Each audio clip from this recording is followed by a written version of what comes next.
हाँ जी।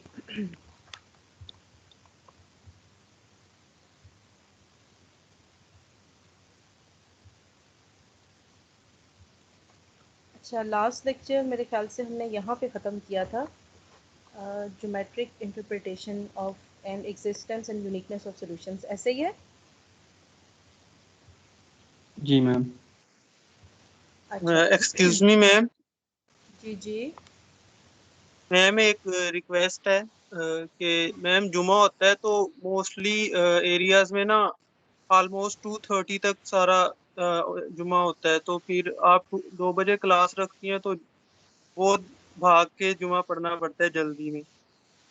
चलें, इसको हम इंशाल्लाह कर लेंगे सॉल्व, ठीक है, फिक्र नहीं करें। Okay thank you ma'am. जी मैम। Okay okay okay.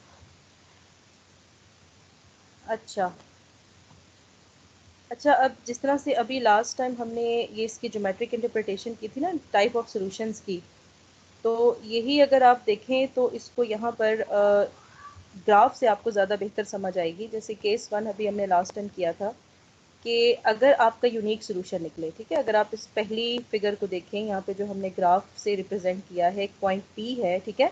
अब देखें, जब दो लाइंस इंटरसेक्ट करती हैं तो ऑब्वियसली वो एक पॉइंट पे इंटरसेक्ट करेंगी, तो ये उसका यूनिक सोल्यूशन है। अब यूनिक सोल्यूशन का मतलब ये है कि ये आपकी इन दोनों ब्लू लाइंस के ऊपर लाई कर रहा है, ठीक है। एक जो लाइन है स्ट्रेट लाइन, वो आपकी क्वेश्चन में जो सिस्टम ऑफ इक्वेशंस में पहली क्वेश्चन है उसको रिप्रेजेंट कर रही है, दूसरी लाइन आपकी दूसरी क्वेश्चन को रिप्रेजेंट कर रही है, ठीक है। अच्छा, अब आपके पास एक जो यहाँ पर हमने कर्व बनाई है, या हमारे पास जो एक स्ट्रेट लाइन है, वो पहली इक्वेशन है, दूसरी हमारे पास ब्लू स्ट्रेट लाइन दूसरी इक्वेशन है। अब जो पॉइंट यहाँ पर इंटरसेक्टिंग पॉइंट पी है, अब ये लाई तो दोनों लाइंस पे कर रहा है ना, तो ऑब्वियसली इसको पहली इक्वेशन को भी सेटिस्फाई करना चाहिए, दूसरी को भी करना चाहिए। इसको कहते हैं यूनिक सोल्यूशन, ठीक है। अब ये इंटरसेक्टिंग पॉइंट है, तो सोल्यूशन का मतलब यही होता है कि आपने जिन भी इक्वेशन से सोल्यूशन को ऑब्टेन किया है, इसको अपनी रिस्पेक्टिव इक्वेशंस को सेटिस्फाई करना चाहिए, राइट। तो जब आप इस पी पॉइंट को, जो भी आपका यूनिक सोल्यूशन निकलेगा, आप जब अपने सिस्टम में पुट करोगे, तो आपके सिस्टम में जितनी भी इक्वेशंस हैं वो उन सबको सेटिस्फाई करेगा, ठीक है। इसी तरह से अब आप आ जाएं इस केस बी पे। केस बी में आपको नज़र आ रहा है कि लाइंस कोइंसाइड कर रही हैं, ठीक है। अच्छा, यहाँ पर भी जो हमने शो करने के लिए थोड़ा सा गैप यहाँ पे शो किया है, असल में ये इतना गैप भी नहीं होता, ठीक है। बिल्कुल कोइंसाइड करने का मतलब ये होता है कि एक लाइन दूसरे के ऊपर होती है, तो वो इस तरह के सोल्यूशन को हम कहते हैं कि ये आपके पास इनफाइनाइट मैनी सोल्यूशंस हैं। इनफाइनाइट मैनी का मतलब ये है कि एक लाइन के नंबर ऑफ पॉइंट्स जो हैं वो दूसरी लाइन के भी सेम पॉइंट्स होते हैं। तो यहाँ पर आप जो इनफाइनाइट मैनी सोल्यूशंस देते हो, मैंने आपको लास्ट लेक्चर में बताया था, ऑब्वियसली है तो वो भी सोल्यूशन, तो वो सोल्यूशन भी अपने रिस्पेक्टिव दोनों इक्वेशंस को सेटिस्फाई करेगा, ठीक है। माइक्रोफोन को म्यूट कर ले बेटा। अच्छा, केस सी अब देखें। केस सी था हमारे पास नो सोल्यूशन, और नो सोल्यूशन क्या था कि जब दो लाइंस आपस में पैरेलल हैं, ठीक है, ये दोनों ना तो कोइंसाइड कर रही हैं ना ये इंटरसेक्ट करेंगी। अब देखें, अब लास्ट टाइम भी एक स्टूडेंट ने क्वेश्चन किया था कि लाइंस पैरेलल हैं तो कैसे हम कहेंगे कि यहाँ पर नो सोल्यूशन है।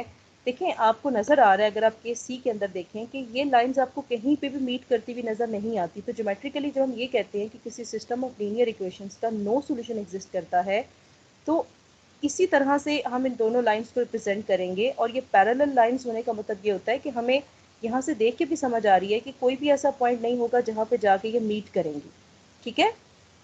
तो ये क्लोज टू ईच अदर नहीं होती, ये किसी भी पॉइंट पे जाके मीट नहीं करेंगी। इसका मतलब ये है कि जब इनमें कुछ कॉमन ही नहीं है, ना ये कोइंसाइड करती हैं ना ये इंटरसेक्ट करती हैं, तो फिर इनका नो सोल्यूशन होगा, ठीक है। तो फिर ये एक ऐसा सिस्टम है, यहाँ पे जो आपने केस सी में सिस्टम लिखा है, x1 plus x2 is equal to 1, x1 plus x2 is equal to 0, आप इसको कैलकुलेट करेंगे तो आपके पास नो सोल्यूशन आता होगा। इसका मतलब ये है कि इस सिस्टम के लिए हमारे पास सोल्यूशन कैलकुलेट करना पॉसिबल ही नहीं है। और क्यों पॉसिबल नहीं है, हमने सिर्फ मैथमेटिकल जस्टिफिकेशन नहीं देनी होती, आपको मैथमेटिकली भी समझाना है और ज्योमेट्रिकली भी समझाना है। इसका मतलब ये है कि कोई भी ऐसा पॉइंट नहीं है जिस पे ये दोनों लाइंस मीट करती हैं या इंटरसेक्ट करती हैं, क्योंकि पहली क्वेश्चन जो सिस्टम की है वो एक ऐसी लाइन है जो दूसरी लाइन से एक डिस्टेंस पे है और दोनों पैरेलल हैं, ठीक है। तो पैरेलल लाइंस की तो प्रॉपर्टीज वैसे भी हम बहुत अर्लियर लेवल से पढ़ते आए हैं कि ये कोई भी ऐसा पॉइंट नहीं होता, इवन एट इन्फिनिटी ये दोनों लाइंस एक दूसरे पे ना तो कोई इंटरसेक्टिंग पॉइंट बनाएंगी और ना ही मीट करेंगी, ठीक। अच्छा, अब देखें, अगर आपने इन्हीं सब सॉल्यूशंस को 3D में देखना हो, जिस तरह से होता है ना, एक आपके पास पेपर होता है, अगर आप यूनिक सोल्यूशन को देखें तो यहाँ पर यूनिक सोल्यूशन का मतलब ये है कि अगर आपके पास फॉर एग्जांपल मेरे पास 3 प्लेन्स हों, जिस तरह यहाँ पर एक पेपर की तरह, ये तो आपको पता है ना, जो आप 3D ज्योमेट्री में जाते हो, अभी आप इंशाल्लाह 5th सेमेस्टर में कोर्स पढ़ोगे मल्टी वेरिएबल कैलकुलस, ठीक है, तो वहाँ पर जाके आपको सही से समझ आ जाएगी कि 3D के अंदर जो है वो आप प्लेन को कैसे रिप्रेजेंट करते हो। जैसे एक प्लेन पेपर आप लेते हो, ठीक है, तो ये एक प्लेन की एग्जांपल है जिसकी एक लेंथ होती है, एक विड्थ होती है। अगर आप उसकी फॉर एग्जांपल एक साइड को एक्स एक्सिस कह देते हो, दूसरी साइड को वाई एक्सिस कह देते हो, तो ये प्लेन है। अगर इसी के ऊपर मैं एक हाइट खड़ी कर दूँ, तो इसकी बेस्ट एग्जांपल ये है कि जिस तरह आप एक रूम में बैठे हैं, ठीक है, तो रूम की आपके पास क्या डायमेंशन होती है, 3 डायमेंशनल होता है, ठीक है। आप अपने फ्लोर को कह दें कि ये एक्स वाई एक्सिस को रिप्रेजेंट कर रहा है, एक प्लेन है, उस पर जो हाइट है आपकी, किसी भी अपने एक रूम के एक एज को आप ले लें, किसी एक कोने को ले लें, आप उसको वाई एक्सिस असाइन कर दें, तो वो आपके रूम की हाइट को शो करेगा। तो ये बेस्ट एग्जांपल है कार्टेशियन कोऑर्डिनेट्स के अंदर एक्स वाई जी एक्सिस की, ठीक है। तो ये 3 डायमेंशनल प्लेन की मैं आपको एग्जांपल दे रही हूँ। तो अगर आप अपने फ्लोर को लें, ठीक है, आप जिस रूम में बैठे हो, आप उसको अगर फ्लोर को कंसिडर करें तो वो आपका एक प्लेन है, राइट। तो यहाँ पर भी हमने उसी तरह से एक प्लेन को रिप्रेजेंट किया हुआ है। तो अगर आप यहाँ पर देखें तो यूनिक सोल्यूशन के अंदर अगर आप गौर से देखें, ये जितने भी प्लेन्स हैं ना, ये सब के सब एक दूसरे को किसी ना किसी पॉइंट पे इंटरसेक्ट कर रहे हैं। अगर हम 2D के अंदर हैं, हम एक्स वाई एक्सिस के अंदर हैं, तो फिर तो हम जैसे हमने लास्ट स्लाइड के अंदर देखा, तो लाइंस के ज़रिए हम बेहतर शो कर सकते हैं। लेकिन जब आप आ जाते हो प्लेन्स में, जिस तरह से यहाँ पे हम 3D ज्योमेट्री के अंदर रिप्रेजेंट करना चाह रहे हैं कि what is unique solution, what is infinite and no solution, तो यहाँ पर हमें शो ये करना है कि ये अगर मैं कहूँ कि ये मेरे पास कोई प्लेन्स है, नंबर ऑफ प्लेन्स, तो एक दूसरे को कट कर रहे हैं, ठीक है। अब यहाँ पर तो आप इसी तरह से इसको ज्योमेट्रिकली शो कर सकते हो ना, यहाँ पे लाइंस तो है ही नहीं कि मैंने एक पॉइंट शो कर दिया कि ये पॉइंट ऑफ इंटरसेक्शन है। तो ये आप देखें कि ये एक जस्ट लाइक अ पेपर, ये प्लेन्स हैं और ये सब के सब प्लेन्स एक दूसरे को कट कर रहे हैं, ठीक है। तो इसको कहते हैं कि ये एक यूनिक सोल्यूशन है जो सब में से पास करके जा रहा है। अब आप इनफाइनाइट को ज़रा चेक करें। इनफाइनाइट में आपके पास 3 तरह के केसेस हो सकते हैं, उन तीनों के लिए आप यही कहोगे कि इनके इनफाइनाइट मेनी सॉल्यूशंस हैं। जैसे अगर आप देखें, आपके पास फर्स्ट टाइप में क्या है कि आप इन अगर 3 तरह के प्लेन्स को कंसिडर कर रहे हैं और जिस तरह से एक दूसरे को इंटरसेक्ट कर रहे हैं, अगर आप गौर करें, अगर आप में से किसी को ज्योमेट्री में इंटरेस्ट है और आप विजुलाइज करना जानते हो, तो ज़रा विजुलाइज करने की कोशिश करें। यूनिक सोल्यूशन के लिए जो आपके पास प्लेन्स है, इनको ज़रा विजुलाइज करें, और जो आपके पास इनफाइनाइट मेनी सॉल्यूशंस का जो पहली फिगर है, ठीक है, जो पहले आपके पास ये 3 प्लेन जो इंटरसेक्ट कर रहे हैं, अगर आप उसको विजुलाइज करें तो आपको इस पहली type of infinite many solutions में ये नज़र आएगा कि ये एक स्ट्रेट लाइन के थ्रू एक दूसरे को इंटरसेक्ट कर रहे हैं, तीनों के तीनों प्लेन्स, ठीक है। तो अब वही बात आ जाती है कि ये कोई एक इनके पास लाइन ऐसी है जिस पे ये तीनों कोइंसाइड कर रहे हैं, तो इनफाइनाइट मेनी सॉल्यूशन होगा। अगर उनमें से कोई 2 को मैं ले लूँ और मैं ये शो करना चाहूँ कि ये एक दूसरे को किसी एक पूरी लाइन पे कोइंसाइड कैसे करेंगे, तो आप सेकंड शेप को देखें तो भी बात समझ में आती है कि एक पेपर के अंदर से जैसे मैं उसको दरमियान में से कट करूं और दूसरे पेपर को मैं उसमें से पास करूं, तो ये भी ऐसे ही है ना कि जैसे बहुत सारे ऐसे पॉइंट्स हैं जिस पे ये दोनों के दोनों पेपर्स एक दूसरे को कोइंसाइड कर रहे हैं या मीट कर रहे हैं। अगर आप लास्ट वन देखें, तो अगर मैं इन प्लेन्स को तीनों को एक दूसरे को ऊपर रख दूं, 3 पेपर्स को मैं बिल्कुल ऊपर रख दूं, ठीक है, तो भी बहुत सारे ऐसे पॉइंट्स, इनफाइनाइट मेनी पॉइंट्स होंगे जो आपके पास कोइंसाइड कर रहे होंगे। और नो सोल्यूशन के लिए तो मेरे ख्याल से समझना बिल्कुल मुश्किल नहीं है कि अगर आप यहाँ पे नो सोल्यूशन से रेलेवेंट कोई भी डायग्राम देखें तो समझ में आती है बात कि अगर इनमें से कोई भी एक दूसरे से डिस्टेंट अपार्ट होगा, एक डिस्टेंस पे पड़े हुए हैं और हमें देख के लग रहा है कि कोई भी ऐसा पॉइंट कॉमन नहीं है, तो इसका मतलब है कि इसका नो सोल्यूशन होगा। और ये जो ज्योमेट्री है ना, ये आपको बेटर उस वक्त समझ आएगी जब आप मल्टी वेरिएबल कैलकुलस का कोर्स पढ़ोगे, जो कि आपको 5th सेमेस्टर में ऑफर होता है, ठीक है। फिर हम चूंकि वहाँ पे जाके 3D पढ़ेंगे और हम देखेंगे कि 3D के अंदर प्लेन को हम कैसे विजुलाइज करते हैं, then you can better understand. Okay, अच्छा, अब हमारे पास यहाँ पर है fundamental theorem for linear systems. अच्छा, फंडामेंटल थ्योरम क्या है? मैंने आपको बताया था लास्ट लेक्चर में कि हम बेसिकली यहाँ पर सीख क्या रहे हैं, what we are going to learn. हमें ये देखना है कि हमारे पास टाइप ऑफ सॉल्यूशंस क्या होते हैं, कितनी टाइप के सॉल्यूशंस होते हैं, और फिर ये कि हमारा सॉल्यूशन, हम अपने सिस्टम को देख के डिफरेंट टाइप ऑफ सॉल्यूशंस को एग्जामिन करना चाहते हैं कि हमारा सॉल्यूशन कैसा आएगा, हम अपने सॉल्यूशन को कैलकुलेशन से पहले कैसे एग्जामिन कर सकते हैं।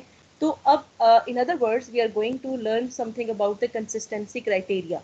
इसको कंसिस्टेंसी क्राइटेरिया कहते हैं। वन बाय वन स्टेप से आपको खुद समझ आ जाएगी कि हम अपने टाइप ऑफ सॉल्यूशंस को कैसे एग्जामिन करते हैं, ठीक है। सबसे पहले एग्जिस्टेंस देखें, मैं इस बात पे तो बाद में जाऊंगी कि मेरा सॉल्यूशन कैसे आएगा। पहली बात तो मुझे ये करनी है कि मेरा सोल्यूशन एग्जिस्ट भी करता है या नहीं करता। तो अपने सोल्यूशन की एग्जिस्टेंस को चेक जिस चीज़ से किया जाता है, जो हमारे पास थ्योरम है, उसको कहते हैं फंडामेंटल थ्योरम ऑफ, और fundamental theorem for linear systems. आपको एक लीनियर सिस्टम दिया जा रहा है, हम बहुत दफ़ा देख चुके हैं कि ये एक जनरल फॉर्म होती है किसी भी लीनियर सिस्टम की, ठीक है। और एग्जिस्टेंस किसी सोल्यूशन की होने को कहते हैं कंसिस्टेंट। एक सिस्टम की कंसिस्टेंट होने का मतलब ये होता है कि इस सिस्टम का सोल्यूशन एग्जिस्ट करता है, ठीक है। और that is a system is consistent, that is has solutions, कि कोई ना कोई इसका सॉल्यूशन एग्जिस्ट करता है if and only if the coefficient matrix A and the argument matrix A tilde have the same rank. This is very important class. आपको किसी भी स्टेज पे पूछा जा सकता है कि आपको एक सिस्टम ऑफ लीनियर इक्वेशन दिया जा रहा है, आप ये बताएं कि ये सिस्टम जो है ये एग्जिस्ट कब करेगा, या इसका सोल्यूशन कब आएगा, या ये कंसिस्टेंट कैसे होगा। जब आप कहते हो ना सोल्यूशन की बात करते हो तो आप कहते हो कि एग्जिस्टेंस, जब आप पूरे सिस्टम की बात करते हो तो आप कहते हो कंसिस्टेंट, ठीक है। हम सोल्यूशन के लिए ये वर्ड यूज नहीं करते कि सोल्यूशन कंसिस्टेंट है, हम कहते हैं सिस्टम कंसिस्टेंट है। और सिस्टम उस वक्त कंसिस्टेंट होता है जब उसका सोल्यूशन एग्जिस्ट करता है। तो इसके लिए कंडीशन है, हमने रैंक पढ़ा, ठीक है। अब रैंक तो हमें कैलकुलेट करना आ गया, हमने वो रैंक क्यों पढ़ा, क्योंकि हम उसको अभी यूज करने जा रहे हैं। और उसको कहाँ यूज करेंगे, आगे भी लीनियर अलजेब्रा के कॉन्टेंट्स में बहुत जगह पे आप रैंक को यूज करोगे, लेकिन अभी पहली हमारे पास जो है वो पहला स्टेप क्या है कि हम इसको कहाँ यूज कर रहे हैं। हमने ये देखना है कि हमारा जो सिस्टम ऑफ लीनियर इक्वेशंस है वो कंसिस्टेंट कैसे होगा अगर आपकी कोफिशिएंट मैट्रिक्स ए का रैंक आपकी ऑगमेंटेड मैट्रिक्स के रैंक के इक्वल हो जाए। इन दोनों में ऑब्वियसली डिफरेंस होता है। और वो डिफरेंस कहाँ पे होता है, जब आपका सिस्टम नॉन होमोजीनियस होता है। अभी हम आगे जाके होमोजीनियस और नॉन होमोजीनियस सिस्टम्स को भी डिटेल से पढ़ेंगे, लेकिन जस्ट एज एन इंट्रोडक्शन मैंने आपको पहले बताया था कि होमोजीनियस सिस्टम वो होता है जहाँ पे आपके पास आपके इस लीनियर सिस्टम के राइट हैंड साइड पे B1 B2 up to so Bm सब जीरो हो जाए, ठीक है। तो इसको होमोजीनियस सिस्टम कह देते हैं। फिर अगर मैम इनमें से कोई एक, जी जी मैम आपने ये सोल्यूशन कंसिस्टेंट होने की कंडीशन क्या बताई थी अभी? बच्चे, आपका कोई भी सिस्टम कंसिस्टेंट उस वक्त होता है, कोई भी सिस्टम है, सिस्टम ऑफ लीनियर इक्वेशन है, उसमें 2 इक्वेशंस हैं, 3 हैं, 4 हैं, इट डिपेंड्स, ठीक है। तो कंसिस्टेंट ये उस वक्त होगा जब इसका सोल्यूशन एग्जिस्ट करेगा। पहली बात ये तो मैंने कर दी ना, एक थ्योरेटिकल बात कर दी कि कंसिस्टेंट होने का मतलब है सोल्यूशन एग्जिस्ट करना। अब इसको प्रूफ कैसे करना है, ये कब सोल्यूशन आपको देगा, अगर आपकी कोफिशिएंट मैट्रिक्स, अगर आप स्लाइड के सबसे नीचे देखें, कोफिशिएंट मैट्रिक्स हम पढ़ते आए हैं, वो क्या होती है कि आपने अपने जितने भी अननोन वेरिएबल्स हैं उनके कोफिशिएंट्स को इकट्ठा करते हो, आप एक कोफिशिएंट मैट्रिक्स बनाते हो। एक आप बनाते हो ऑगमेंटेड, मैंने आपको बताया था ऑगमेंटेड ये होती है कि अगर आप अपनी कोफिशिएंट मैट्रिक्स में एक कॉलम एंड पे ऐड कर देते हो राइट हैंड साइड पे, वेरी राइट हैंड साइड पे, जो कि आपके सिस्टम के अंदर राइट हैंड साइड पे आपको कॉन्स्टेंट्स दिए जाते हैं B1 B2 up to so on Bm, जो नोन होते हैं। अगर आप इसको इंसर्ट कर देते हैं राइट हैंड साइड पे अपनी कोफिशिएंट मैट्रिक्स में, तो आपकी जो मैट्रिक्स बनती है इसको हम कहते हैं ऑगमेंटेड मैट्रिक्स। अगर इस ए मैट्रिक्स का रैंक ए टिल्डा, जिसको ऑगमेंटेड मैट्रिक्स कहते हैं, इसके रैंक के इक्वल हो जाए तो आपका सिस्टम कंसिस्टेंट हो जाएगा। रिलैक्स करते हो। तो ओके अब इन दोनों का रैंक कैलकुलेट करना भी हम, बच्चे माइक्रोफोन अपना म्यूट करें बच्चे। गुड हो गया।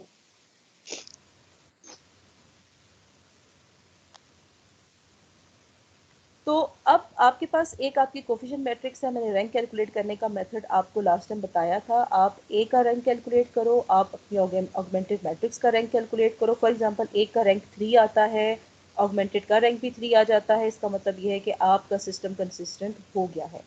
अगर ए का रैंक 3 आता है, ऑगमेंटेड का रैंक 2 आ जाता है, तो इसका मतलब है आपका सिस्टम कंसिस्टेंट नहीं है, आपको ये सोल्यूशन नहीं देगा।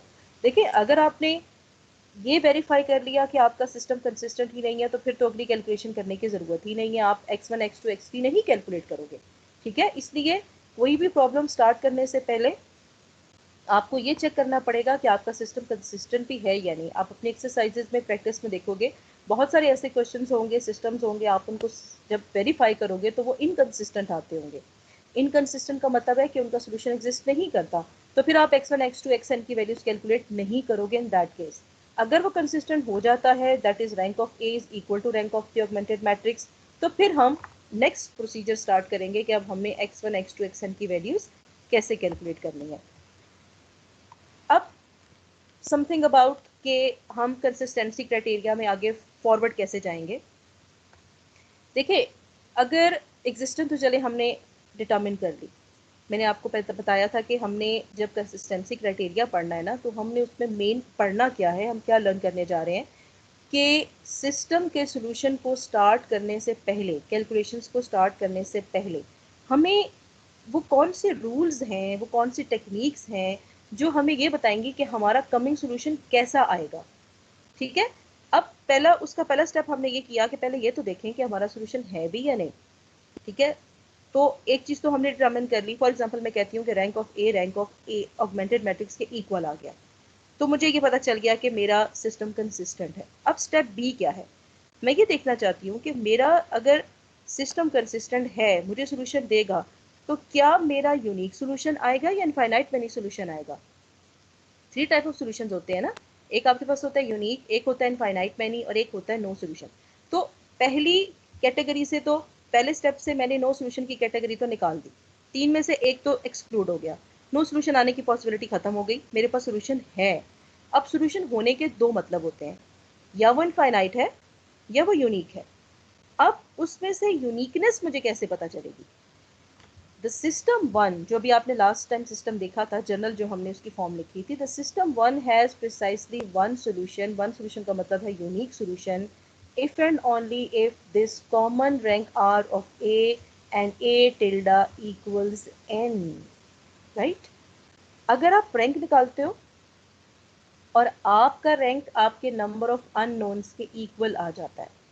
देखिए आपके पास, मैं आपको कोई भी सिस्टम देती हूँ, इट डिपेंड्स कि उस सिस्टम में कितनी नंबर ऑफ इक्वेशंस होगी, कितने नंबर ऑफ अननोन्स होंगे। ये सिस्टम हमें एनी नंबर ऑफ इक्वेशंस दे सकता है, एनी नंबर ऑफ अननोन्स दे सकता है। जैसे हमने पीछे एग्जांपल्स की थी, 3 इक्वेशंस है, 4 अननोन्स हैं, 3 इक्वेशंस है, 2 अननोन्स हैं, तो ये हमेशा सेम तो नहीं होते ना। तो अगर आपकी for example number of equations 4 हैं, आपके नंबर ऑफ अननोन्स 3 हैं, तो मैंने आपको बताया था नंबर ऑफ इक्वेशंस को हमने क्या कहा था, m, स्मॉल m, और नंबर ऑफ अननोन्स को हमने कहा था स्मॉल n। ठीक है, अगर आप रैंक कैलकुलेट करते हो और आपका रैंक इक्वल आ जाता है n के, जो कि आपके नंबर ऑफ अननोन्स हैं, अगर आपके सिस्टम में नंबर ऑफ अननोन्स 3 हैं और आपका रैंक 3 के इक्वल आ जाता है, a का भी और ऑगमेंटेड मैट्रिक्स का भी, तो इसका मतलब है कि वो जो सोल्यूशन आएगा वो आपका यूनिक सोल्यूशन होगा। ठीक है, तो अब देखें ना, हमने कितना समराइज कर दिया अपनी कैलकुलेशंस को, कि हमने सबसे पहले ये देख लिया कि हमारा सोल्यूशन एग्जिस्ट करता है, फिर हमने ये देखा कि अगर 2 टाइप ऑफ सोल्यूशंस है, यहाँ पर इनफाइनाइट भी आ सकता है, यूनिक भी आ सकता है, तो हमने उसमें से भी एक कैटेगरी कैलकुलेट कर ली और वो हमने ये डिसाइड किया कि हमारा सोल्यूशन इनफाइनाइट मैनी नहीं है, वो यूनिक है। ठीक है, अच्छा, अब इनफाइनाइट मैनी के लिए भी हमें पता होना चाहिए कि फॉर एग्जाम्पल मैं एक प्रॉब्लम सॉल्व करती हूँ, मेरे पास यूनिक सोल्यूशन नहीं आता, मेरा ऑगमेंटेड मैट्रिक्स का रैंक जो कि कोफिशिएंट मैट्रिक्स के रैंक के इक्वल है, लेकिन वो n के इक्वल नहीं है। फॉर एग्जांपल मेरे पास नंबर ऑफ अननोन्स 3 है, लेकिन मेरा रैंक 2 आ रहा है। ठीक है, तो इसका मतलब है कि मुझे यूनिकनेस की कंडीशन को तो एक्सक्लूड करना पड़ जाएगा। अब मैं देखूंगी कि इसका इनफाइनाइट मैनी सोल्यूशन आता है या नहीं आता। उसके लिए क्या देखना पड़ेगा, if this common rank r is less than n, simple is that, n नहीं है तो n से लेस हो सकता है। ठीक है, तो अगर आपका रैंक n से लेस हो जाए, तो फिर आपने यहाँ से ये डिसाइड किया कि आपकी जो सिस्टम ऑफ लीनियर इक्वेशंस हैं उनका इनफाइनाइट मैनी सोल्यूशन आएगा। ठीक है, all of these solutions are obtained by determining r suitable unknowns। देखिए ये r suitable मैम unknowns क्या होते हैं। जी जी, ये जो आपने लास्ट में बात की थी ये काइंडली बता दे समझ में। देखिए मैं ज़रा इसको समराइज़ करती हूँ ना दोबारा से, ताकि आप पहले तो हम ज़रा डिटेल में जा रहे थे ना, तो उससे बहुत सारी चीज़ें, जब आप किसी भी चीज़ की बहुत डीपनेस में जाते हो ना, तब भी आप कंफ्यूज हो जाते हैं। मैं आपको सिंपल से अल्फाज में समराइज़ करके बताती हूँ। एक्चुअली मैम मैं वो आपको आप जब बता रही होती हैं तो इम्पोर्टेंट चीजें मैं नोट कर रहा होता हूँ यहाँ पे, तो वो नोट करते वक्त आप आगे निकल जाती है तो पीछे जो लिख रहे होते हैं समझ नहीं आती, इस तरह होता है अक्सर। बच्चे आप ना कोशिश किया करो कि बहुत ज़्यादा नोट डाउन ऑनलाइन लेक्चर में मत किया करो, क्योंकि देखिए अगर आपके पास सामने स्लाइड्स खुली हैं ना, तो अभी समझ लो। ठीक है, एक दो इम्पोर्टेंट पॉइंट्स तो आप लिख लिया करो, लेकिन आप बहुत ज़्यादा लिखने में जाओगे तो फिर आप जैसे मैं आपको बता रही हूँ ना, अगर मैं डिटेल में जाती हूँ तो मैं इसलिए जा रही होती हूँ कि मैं आसान अल्फाज में समझाऊँ, तो हर चीज़ नहीं कॉपी कर सकोगे। ठीक है, तो कोशिश करो कि पहले समझ लो, और वैसे भी लेक्चर रिकॉर्ड हो रहा है, बेशक उसको बाद में सुन के नोट डाउन कर लेना। तो मैं आपको समराइज़ करके बताती हूँ, मैं आपको एक प्रॉब्लम देती हूँ, और मैं जो आपको अभी समराइज़ करके बता रही हूँ ना, ये सही मेथड होता है किसी क्वेश्चन को सॉल्व करने का। और कोई भी अगर इंस्ट्रक्टर आपका ये अटेम्प्ट चेक करेगा ना, या इवन इस लेवल के बाद भी किसी भी हायर लेवल पे जाके आपको ऐसा प्रॉब्लम फेस करना पड़ता है, तो अगर आप इस तरीके से उसका आंसर करोगे तो चेक करने वाले को समझ आएगी कि यस, आपने सही तरीके से सिस्टम ऑफ लीनियर इक्वेशंस को स्टडी किया हुआ है। और सही से स्टडी करने का मतलब होता है कंसिस्टेंसी क्राइटेरिया को फॉलो करना। कंसिस्टेंसी क्राइटेरिया का सबसे इंपॉर्टेंट थ्योरम, जिसको कहते हैं कि this is basically the base of the consistency criteria, उसको कहते हैं फंडामेंटल थ्योरम, जो भी हमने लास्ट स्लाइड में पढ़ा था। सबसे पहले आपको कोई भी सिस्टम दिया जाता है तो आपने उस पर यह थ्योरम अप्लाई करना है, और आप करोगे क्या कि आप अपनी कोफिशिएंट मैट्रिक्स देखोगे, फिर आप अपनी ऑगमेंटेड मैट्रिक्स बनाओगे, इन दोनों का रैंक कैलकुलेट करोगे। अगर ये रैंक सेम आ जाता है तो आपने ये डिसाइड किया कि यस, आपके सिस्टम का सोल्यूशन है। अगर ये रैंक सेम नहीं आता तो आपका सिस्टम सोल्यूशन ही नहीं देगा, वहीं पे अपनी अटेम्प्ट को ख़त्म कर दें कि भाई इसका तो सोल्यूशन है ही नहीं, अगली हमें काम करने की ज़रूरत ही नहीं है कि हम x1 x2 xn निकालें। ठीक है, अगर कंसिस्टेंट है, रैंक सेम आ जाता है।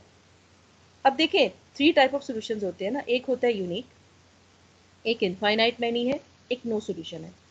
जब मुझे पता चल गया कि मेरा सिस्टम कंसिस्टेंट है, तो तीसरी टाइप तो खुद ही निकल गई, नो सोल्यूशन वाली। नो सोल्यूशन का मतलब है सोल्यूशन एग्जिस्ट नहीं कर रहा। जबकि मुझे ये पता चल गया फंडामेंटल थ्योरम के थ्रू कि मेरा सिस्टम कंसिस्टेंट है, सोल्यूशन है। अच्छा, अब पीछे रह गई 2 टाइप्स। उन 2 टाइप्स में से एक टाइप ये कहती है कि यूनिक सोल्यूशन आएगा, एक टाइप ये है कि इनफाइनाइट में नहीं आएगा। अब मैं ये भी चाहती हूँ कि मुझे इन दोनों में से पता चल जाए, एग्जैक्टली पता चल जाए कि मेरा सोल्यूशन किस टाइप का होगा। तो वेरी सिंपल, अपना रैंक देखें। अगर आपका रैंक आपके नंबर ऑफ अननोन्स के इक्वल है, अगर आपके सिस्टम में अननोन्स 3 है और आपका रैंक भी 3 ही आया है, तो इसका मतलब है कि जो सोल्यूशन आप कैलकुलेट करने जा रहे हो वो यूनिक होगा, वो एक सोल्यूशन होगा। आपके अगर 3 वेरिएबल्स हैं अननोन, x1 x2 x3, तो तीनों की एक वैल्यू आएगी। फॉर एग्जांपल वैल्यू 1 2 3 है, x1 1 है, x2 2 है, x3 3 है, तो ये एक वैल्यू आएगी। और अगर ये आपके n से लेस आता है रैंक, यानी n आपका 3 था और आपका रैंक 2 आ रहा है, तो सिंपल इज दैट कि फिर यूनिक सोल्यूशन तो नहीं होगा ना, फिर आपका इनफाइनाइट मैनी सोल्यूशन होगा। और इनफाइनाइट मैनी सोल्यूशन में हम क्या करते थे, अभी हम आगे भी जाके प्रैक्टिस करेंगे और पहले भी एग्जांपल कर चुके हैं कि इनफाइनाइट मैनी सोल्यूशन में हमारे पास नंबर ऑफ इक्वेशंस कम पड़ जाती हैं नंबर ऑफ अननोन से। तो फिर हमें क्या करना पड़ता है, हमें ये देखना पड़ता है कि कितने हमारे पास अननोन्स हैं जिनको हमने खुद से वैल्यू देनी है। मैंने उसका तरीका आपको पिवट से समझाया था कि आपने अपने सिस्टम को देखना होता है, अपनी एचएसएल फॉर्म को देखना होता है, कि आप वहां से ये देखते हो कि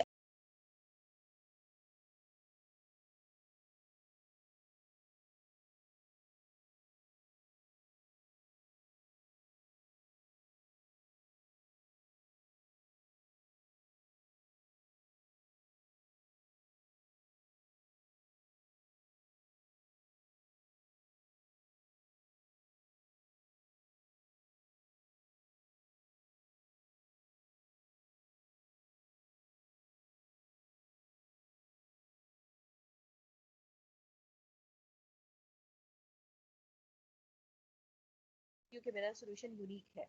अगला स्टेप क्या है, गॉस एलिमिनेशन अप्लाई करना।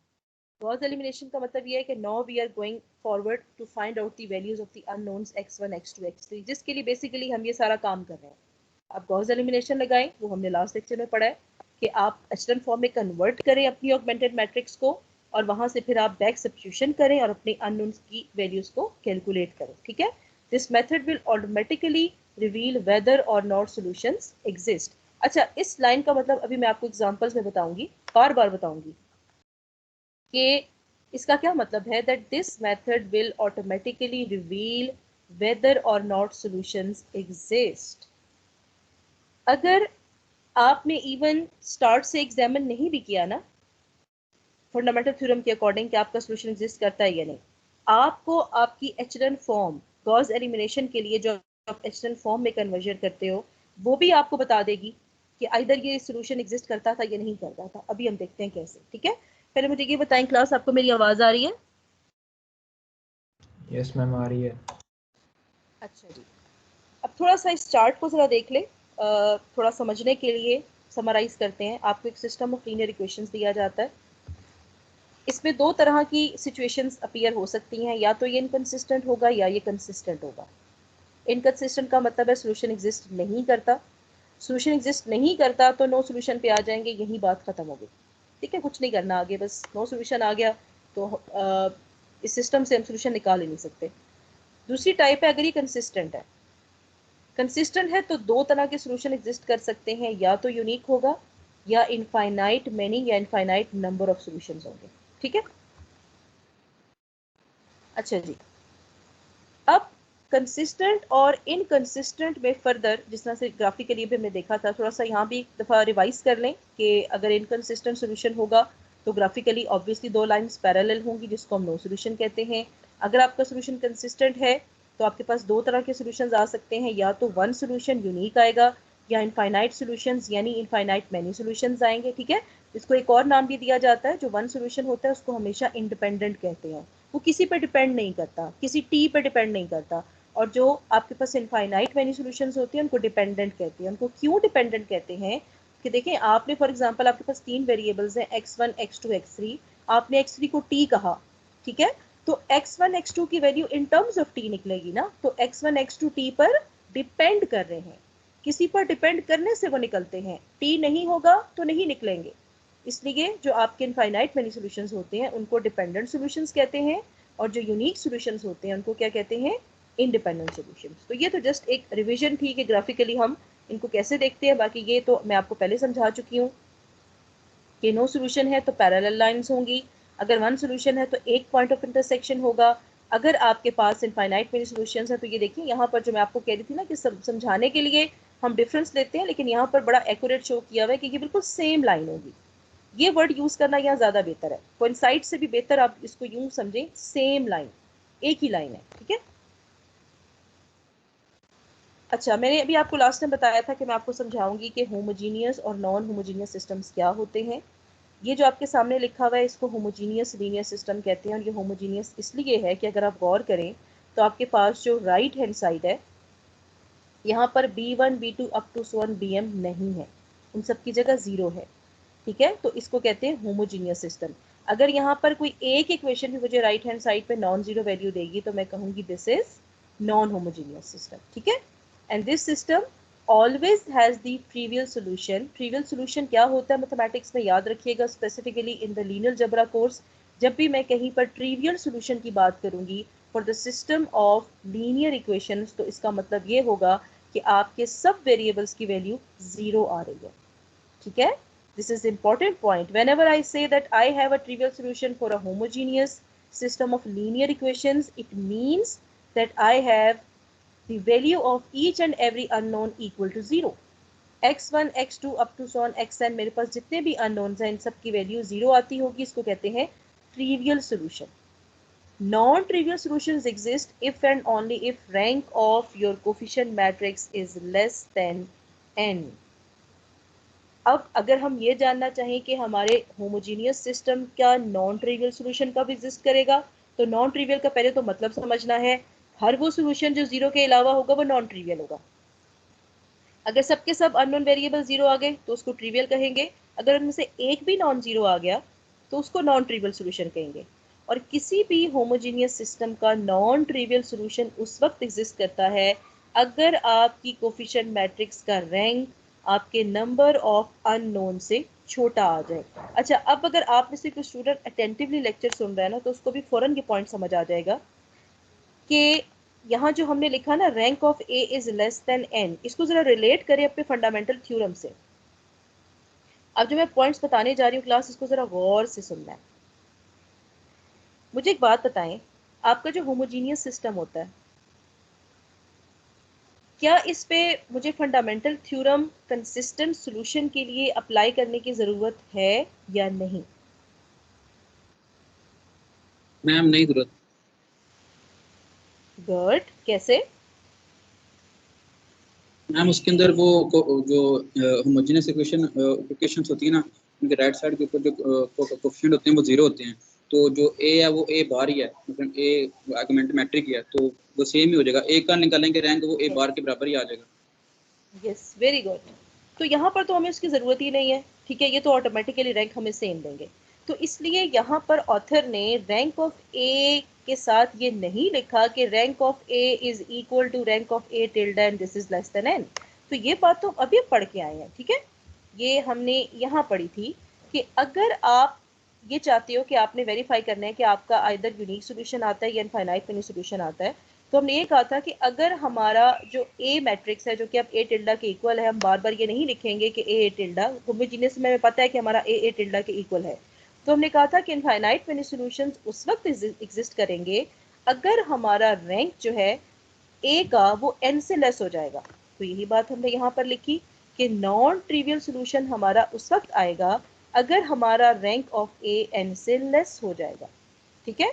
तो ये वही बात होमोजीनियस सिस्टम के लिए शॉर्ट करके लिखी हुई है, इसमें कोई डिफरेंस नहीं है, ये बात हमें पहले से पता है। अगर हम यहाँ पे नहीं भी लिखेंगे तो भी हमें पता है कि नॉन ट्रिवियल सॉल्यूशन किसी होमोजीनियस सिस्टम का उसी वक्त निकलेगा अगर हमारा रैंक हमारे नंबर ऑफ अननोन से छोटा आ जाएगा, ठीक है।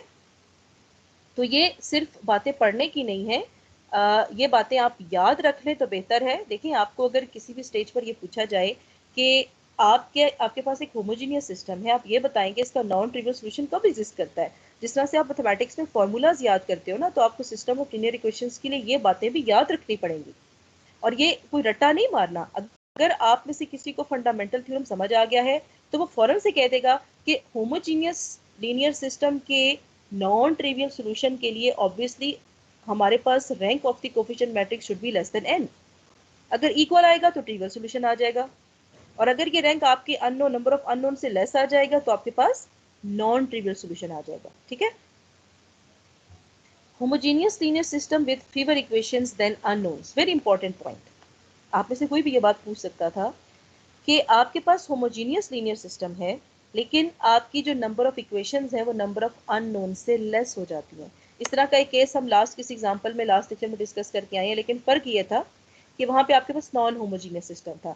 एक बात याद रखनी है कि जब भी आप सिस्टम ऑफ लीनियर इक्वेशंस को डिस्कस करते हैं तो होमोजीनियस को नॉन होमोजीनियस से अलग करके समझना पड़ता है, क्योंकि यहाँ पर बहुत सारे ऐसे पॉइंट्स हैं जो डिफर करते हैं, ठीक है। तो ये एक केस हम पहले करके आए हैं, लेकिन अब हमने देखना है कि अगर होमोजीनियस सिस्टम के लिए हमारी नंबर ऑफ इक्वेशंस हमारे नंबर ऑफ अननोन से कम हो जाएं, फीवर हो जाएं, तो फिर हमने ऐसी सिचुएशन को कैसे टैकल करना है। A homogeneous linear system with fewer equations than unknowns always has non trivial solution. ये आपने पॉइंट याद रखना है। अगर आपके किसी मैम भी ये होमोजीनियस सिस्टम, जी जी मैम ये ट्रिवियल और नॉन ट्रिवियल की समझ नहीं आई। अच्छा, ट्रिवियल और non trivial for the homogeneous system को समझने से पहले एक पॉइंट मैं आपको बता दूं। ये बात याद रखिएगा कि अगर आपके पास एक सिस्टम होमोजीनियस है, होमोजीनियस सिस्टम के ट्रिवियल सॉल्यूशन और यूनिक सॉल्यूशन में कोई फर्क नहीं होता। किसी भी होमोजीनियस सिस्टम के यूनिक सॉल्यूशन का मतलब ट्रिवियल सॉल्यूशन होता है। Are you getting my point? अगर कोई स्टूडेंट गौर से लेक्चर सुन रहा है ना, तो उसके माइंड में क्वेश्चन जरूर आया होगा। और कैसे आया होगा? जब उसने ये सोचा होगा कि ये लास्ट थ्योरम ये कहता है कि अगर आपकी नंबर ऑफ इक्वेशंस आपके अननोन से लेस हो जाएं तो उसका नॉन ट्रिवियल सॉल्यूशन होता है। तो फिर इस नॉन ट्रिवियल का मतलब तो यहाँ पर 100% ये हो गया कि इनफाइनाइट सॉल्यूशन है।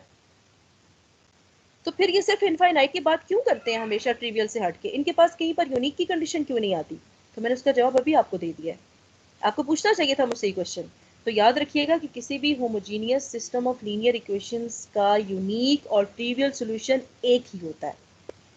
इसके यूनिक सॉल्यूशन का मतलब ही ट्रिवियल सॉल्यूशन होना होता है, ठीक है। तो ये तो हो गया trivial solution. Non trivial solution homogeneous का डिफरेंट होता है as compared to the non-homogeneous solution, as compared to the non-homogeneous linear system। आपने जब भी होमोजीनियस लीनियर सिस्टम पढ़ना है, आपके नॉन ट्रिवियल का मतलब ये होगा कि ये इनफाइनाइट मेनी सॉल्यूशन है, जो कि जीरो के अलावा कोई भी सॉल्यूशन है, ठीक है। तो ये जो लास्ट थ्योरम है वो ये आपसे कह रहा है कि अगर आपको एक होमोजीनियस सिस्टम दिया जाता है जिसमें आपकी इक्वेशंस आपके अननोन से कम है, तो रिमेंबर दैट कि आप जो भी सॉल्यूशन कैलकुलेट करोगे वो हमेशा नॉन ट्रिवियल होगा। और ये बात हमें पहले से पता है। अब फर्क सिर्फ ये आ गया कि हमने उसका एक नया नाम रख लिया है। इसको पहले भी हम फाइनाइट मैनी सोल्यूशन कहते आए हैं। हमने पहले लास्ट लेक्चर में एक एग्जांपल किया है, जब हमारे पास नंबर ऑफ इक्वेशंस फीवर थी हमारे नंबर ऑफ अननोन से, तो हमारा इनफाइनाइट मैनी सोल्यूशन निकला था।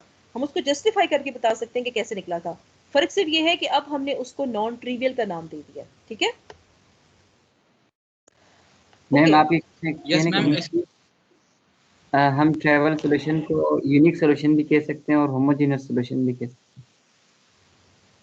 नहीं बच्चे, होमोजीनियस सोल्यूशन ना बोलें, ये नाम एसएच कभी हमने पढ़ा नहीं है। होमोजीनियस हमेशा सिस्टम्स होते हैं, बस आप उसको ट्रिवियल सोल्यूशन बोलो। हैं। यूनिक ठीक है, कह सकते हैं, अभी यूनिक सॉल्यूशन। बिल्कुल कह सकते हैं। होमोजीनियस सिस्टम में ट्रिवियल यूनिक एक ही बात होती है।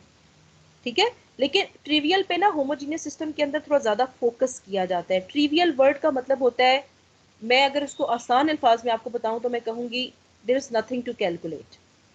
ट्रिवियल है, ये तो होना था, जैसे होता है ना यूनिवर्सल ट्रुथ होना।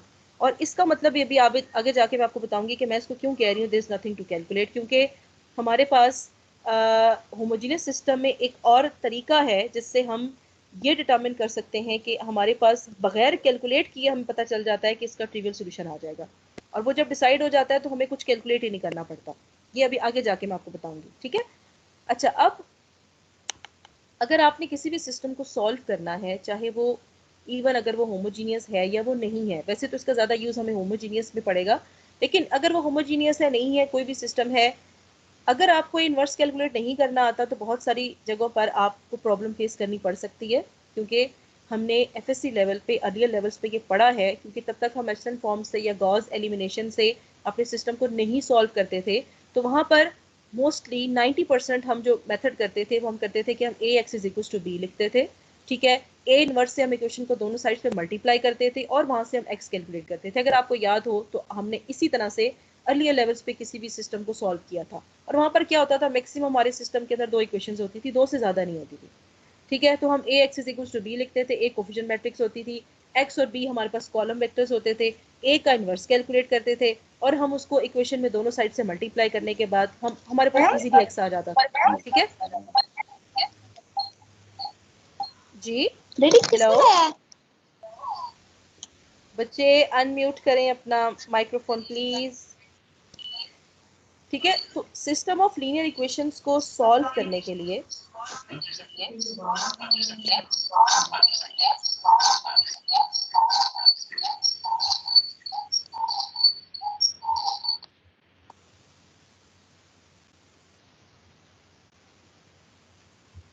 स्क्रीन शेयर हो रही है बच्चे? No ma'am. No ma'am. जी मैम। No ma'am.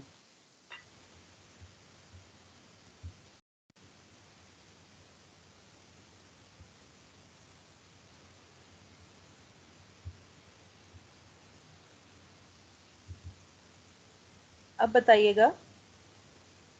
जी मैम, हो गई है। ओके, अच्छा, अब सिस्टम को सॉल्व करने के लिए एक और हेल्पिंग टूल है ए इनवर्स कैलकुलेट करना। उसका अभी ज़्यादा यूज़ हमें होमोजीनियस सिस्टम में पड़ेगा और मैं आपको बताऊंगी कहाँ पे। पहले आप ये देखें कि ए इनवर्स कैसे कैलकुलेट करती है। मेरे ख्याल से ये बताने की ज़रूरत नहीं है, you all must be very familiar with how to calculate a inverse. ठीक है, आपको मैं कोई भी n बाय n मैट्रिक्स दे दूँ, आपको पता है ए इनवर्स कैसे कैलकुलेट करते हैं। और इसके लिए मैं आपको एक होमवर्क भी दूंगी क्लास के। आपके पास जो मैंने आपको बुक्स रिकमेंड की हैं, वहाँ आप देखिएगा कि आपको कुछ आपके पास सेक्शंस होंगे जहाँ पर डिटर्मिनेंट कैलकुलेट करने के मेथड्स गिवन होंगे। एक और बुक मैं आपको बताती हूँ, mathematical methods by SM Yusuf. ठीक है, आप में से शायद कुछ लोग इससे फेमिलियर हों, नहीं भी हैं तो अभी नोट कर लें। ये ऐसे आपकी कोई टेक्स्ट बुक तो है नहीं, ये एक हेल्पिंग बुक है। ठीक है, मैं मैसेज के थ्रू भी आपके CR को कंप्लीट इसका नाम फॉरवर्ड कर दूंगी, लेकिन अभी के लिए समझ लें this the name of this book is mathematical methods and the name of the author is SM Yusuf. ठीक है, मैं कंप्लीट नेम सेंड कर दूंगी। इस बुक का चैप्टर नंबर 5 है। चैप्टर नंबर 5 का नाम ही है डिटर्मिनेंट्स। अगर आप इसको थोड़ा सा पढ़ लें, किसके लिए, एक तो आपको किसी भी ऑर्डर का अगर आपको डिटर्मिनेंट कैलकुलेट करना पड़ जाए, जैसे n बाई n है तो हम यूजली 3 बाई 3 का सिर्फ डिटर्मिनेंट कैलकुलेट कर रहे होते हैं, तो हम यूज टू नहीं होते कि अगर कोई हमें 4 बाई 4 का दे दे, 5 बाई 5 का दे दे, तो थोड़ा सा यहाँ से आप प्रैक्टिस कर लो। ठीक है, प्लस इसी बुक के अंदर आप देखिएगा, इसी चैप्टर के अंदर आपको इन्वर्सेस कैलकुलेट करने के लिए भी काफ़ी हेल्पिंग एग्जाम्पल्स भी मिलेंगी, एक्सरसाइज के क्वेश्चन भी मिलेंगे, एक्सरसाइज पे नहीं भी जाना चाहते तो नो प्रॉब्लम, थोड़ी आप एग्जांपल्स देख लें ताकि आप यूज टू हो जाए, रिवाइज कर लें कि ए इनवर्स कैसे कैलकुलेट करते हैं, ठीक है। तो ए इनवर्स के लिए एक बहुत मेन प्रॉपर्टी होती है, हमें हमेशा से पता है कि अगर आप किसी भी मैट्रिक्स को उसके इनवर्स से मल्टीप्लाई करते हो तो वो हमेशा आइडेंटिटी मैट्रिक्स आती है। अगर आपकी मैट्रिक्स इस कंडीशन को सेटिस्फाई नहीं कर रही तो इसका मतलब है कि आपने इनवर्स गलत कैलकुलेट किया है। ये वेरिफिकेशन होती है, आपके क्वेश्चन का चेक होता है। आपको एक मैट्रिक्स में ए दूं, आप उसका इनवर्स कैलकुलेट करें, आपको चेक करना है कि आपका आंसर ठीक है या नहीं, तो आप मैट्रिक्स को ए इनवर्स से मल्टीप्लाई करें। अगर वो आपको उसी ऑर्डर की, यानी अगर वो 3x3 थी, 3x3 का अगर आपको आइडेंटिटी मैट्रिक्स दे देती है तो इसका मतलब है कि आपने इनवर्स ठीक कैलकुलेट किया, ठीक है। और ये भी हमें पता है अगर किसी मैट्रिक्स का इनवर्स एग्जिस्ट करता है तो हम कहते हैं कि इसको नॉन सिंगुलर मैट्रिक्स कहते हैं। अगर उसका इनवर्स एग्जिस्ट नहीं करता तो हम कहते हैं कि ये सिंगुलर मैट्रिक्स है। और ये भी हमें पता होना चाहिए कि ये कैसे पता चलता है कि किसी मैट्रिक्स का इनवर्स एग्जिस्ट नहीं करता। सबसे पहला काम इनवर्स कैलकुलेट करने के लिए ये किया जाता है कि आप अपनी मैट्रिक्स का डिटर्मिनेंट फाइंड आउट करते हो, ठीक है। डिटर्मिनेंट फाइंड आउट करने के बाद हम एडजॉइंट पे जाते हैं, ठीक है। For your revision I just want to tell you कि ए इनवर्स किसकी इक्वल होता है, adjoint of A over A determinant, ठीक है। तो एडजॉइंट पे तो बाद में जाते हैं, पहला काम तो ये करना है कि हमारा डिटर्मिनेंट भी एग्जिस्ट करता है या नहीं करता। आप डिटर्मिनेंट कैलकुलेट करते हो, फॉर एग्जांपल वो 0 आ जाता है, तो आप कहोगे कि इसका इनवर्स एग्जिस्ट नहीं करता। और अगर इनवर्स एग्जिस्ट नहीं करता तो उस मैट्रिक्स को बोलते हैं कि सिंगुलर मैट्रिक्स है। अगर आपका ए डिटर्मिनेंट नॉन जीरो आ जाता है, ठीक है, तो इसका मतलब है कि आपकी मैट्रिक्स का इनवर्स एग्जिस्ट करता है। और अगर आपकी मैट्रिक्स का इनवर्स एग्जिस्ट करता है तो ऐसी मैट्रिक्स को बोलते हैं this is the non singular matrix, right. अच्छा, एक इंपॉर्टेंट पॉइंट है कि अगर ए मैट्रिक्स का इनवर्स एग्जिस्ट करता है, that A has an inverse, then inverse is unique. ऐसे कभी नहीं हो सकता एक स्टूडेंट इनवर्स निकालता है वो कुछ और आता है, दूसरा स्टूडेंट इनवर्स निकालता है वो कुछ और आता है। आप दोनों की आंसर सेम होना जरूरी है, इनवर्स हमेशा यूनिक होता है, ठीक है। जैसे एचएन फॉर्म निकाले ना तो उसमें थोड़ी थोड़ी वेरिएशन आ सकती है। जैसे एक स्टूडेंट ने अपना कोई मेथड लगाया तो शायद वो दूसरे स्टूडेंट से इसलिए डिफर कर रहा था कि एक स्टूडेंट ने उसको सिंप्लीफाई करने के लिए बाद में 2 या 3 से किसी रो को मल्टीप्लाई कर दिया। मैं दूसरे स्टूडेंट का देखूंगी तो मुझे हल्का सा डिफरेंस नजर आएगा, लेकिन फिर भी उस केस में भी जाके जब फाइनल x1 x2 x3 की वैल्यूज आएंगी तो वो सेम होनी चाहिए। लेकिन इनवर्स कैलकुलेट करते हुए तो रिस्ट्रिक्शन है कि इवन आपका फाइनल आंसर भी एक स्टूडेंट का दूसरे से मैच करना जरूरी है। ऐसा नहीं हो सकता कि एक ए मैट्रिक्स के एक से ज्यादा इनवर्स हो सकते हैं, नो। और वो क्यों नहीं हो सकते, उसकी जस्टिफिकेशन है हमारे पास कि जब आप अपने इनवर्स को अपनी ओरिजिनल मैट्रिक्स से मल्टीप्लाई करते हैं तो आंसर आइडेंटिटी आना चाहिए। अब आइडेंटिटी मैट्रिक्स एक ही होती है, एक से ज्यादा नहीं होती। आइडेंटिटी बस एक ही चीज है। अगर मेरे पास 3x3 मैट्रिक्स है तो मेरी आइडेंटिटी क्या होगी, 1 0 0 0 1 0 0 0 1। इसकी कोई दूसरी रिप्लेसमेंट नहीं है। That's why the inverse of every matrix A that should be square is unique, ठीक है। एग्जिस्टेंस ऑफ इनवर्स क्या है, अभी मैंने आपको सारा बता दिया है, बहुत अच्छे से समझा दिया है, लेकिन एक दफा फिर भी आप अगर यहाँ से पढ़ना चाहें तो inverse of A matrix of any n by n matrix exists if and only if rank of A is equal to n। ये एक दूसरा मेथड है। पहला मेथड तो मैंने आपको बता दिया कि इनवर्स एग्जिस्ट करने की कंडीशन ये है कि उसका डिटर्मिनेंट नॉन जीरो होना चाहिए। इसकी एक और कंडीशन भी है और ये कंडीशन उसी कंडीशन से निकलती है जो भी मैंने आपको बताई है, और इसका आंसर आप मुझे देंगे कि अगर मैं ये कहूँ कि रैंक ऑफ ए एन के इक्वल है तो ये मुझे कैसे बता रहा है कि इनवर्स एग्जिस्ट करता है। Any one of you?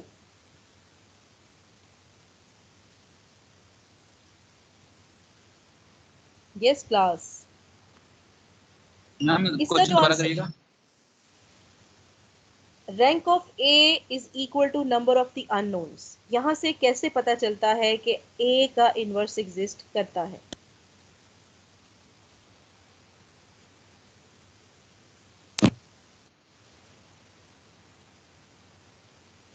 Ma'am वो नॉन सिंगुलर का सॉल्यूशन एग्जिस्ट करेगा, अगर सिंगुलर होगा तो वो डिटरमिनेंट ही नहीं है, इनवर्स ही नहीं होगा उसका। उसका रैंक इस से क्या वजह से ताल्लुक है बच्चे?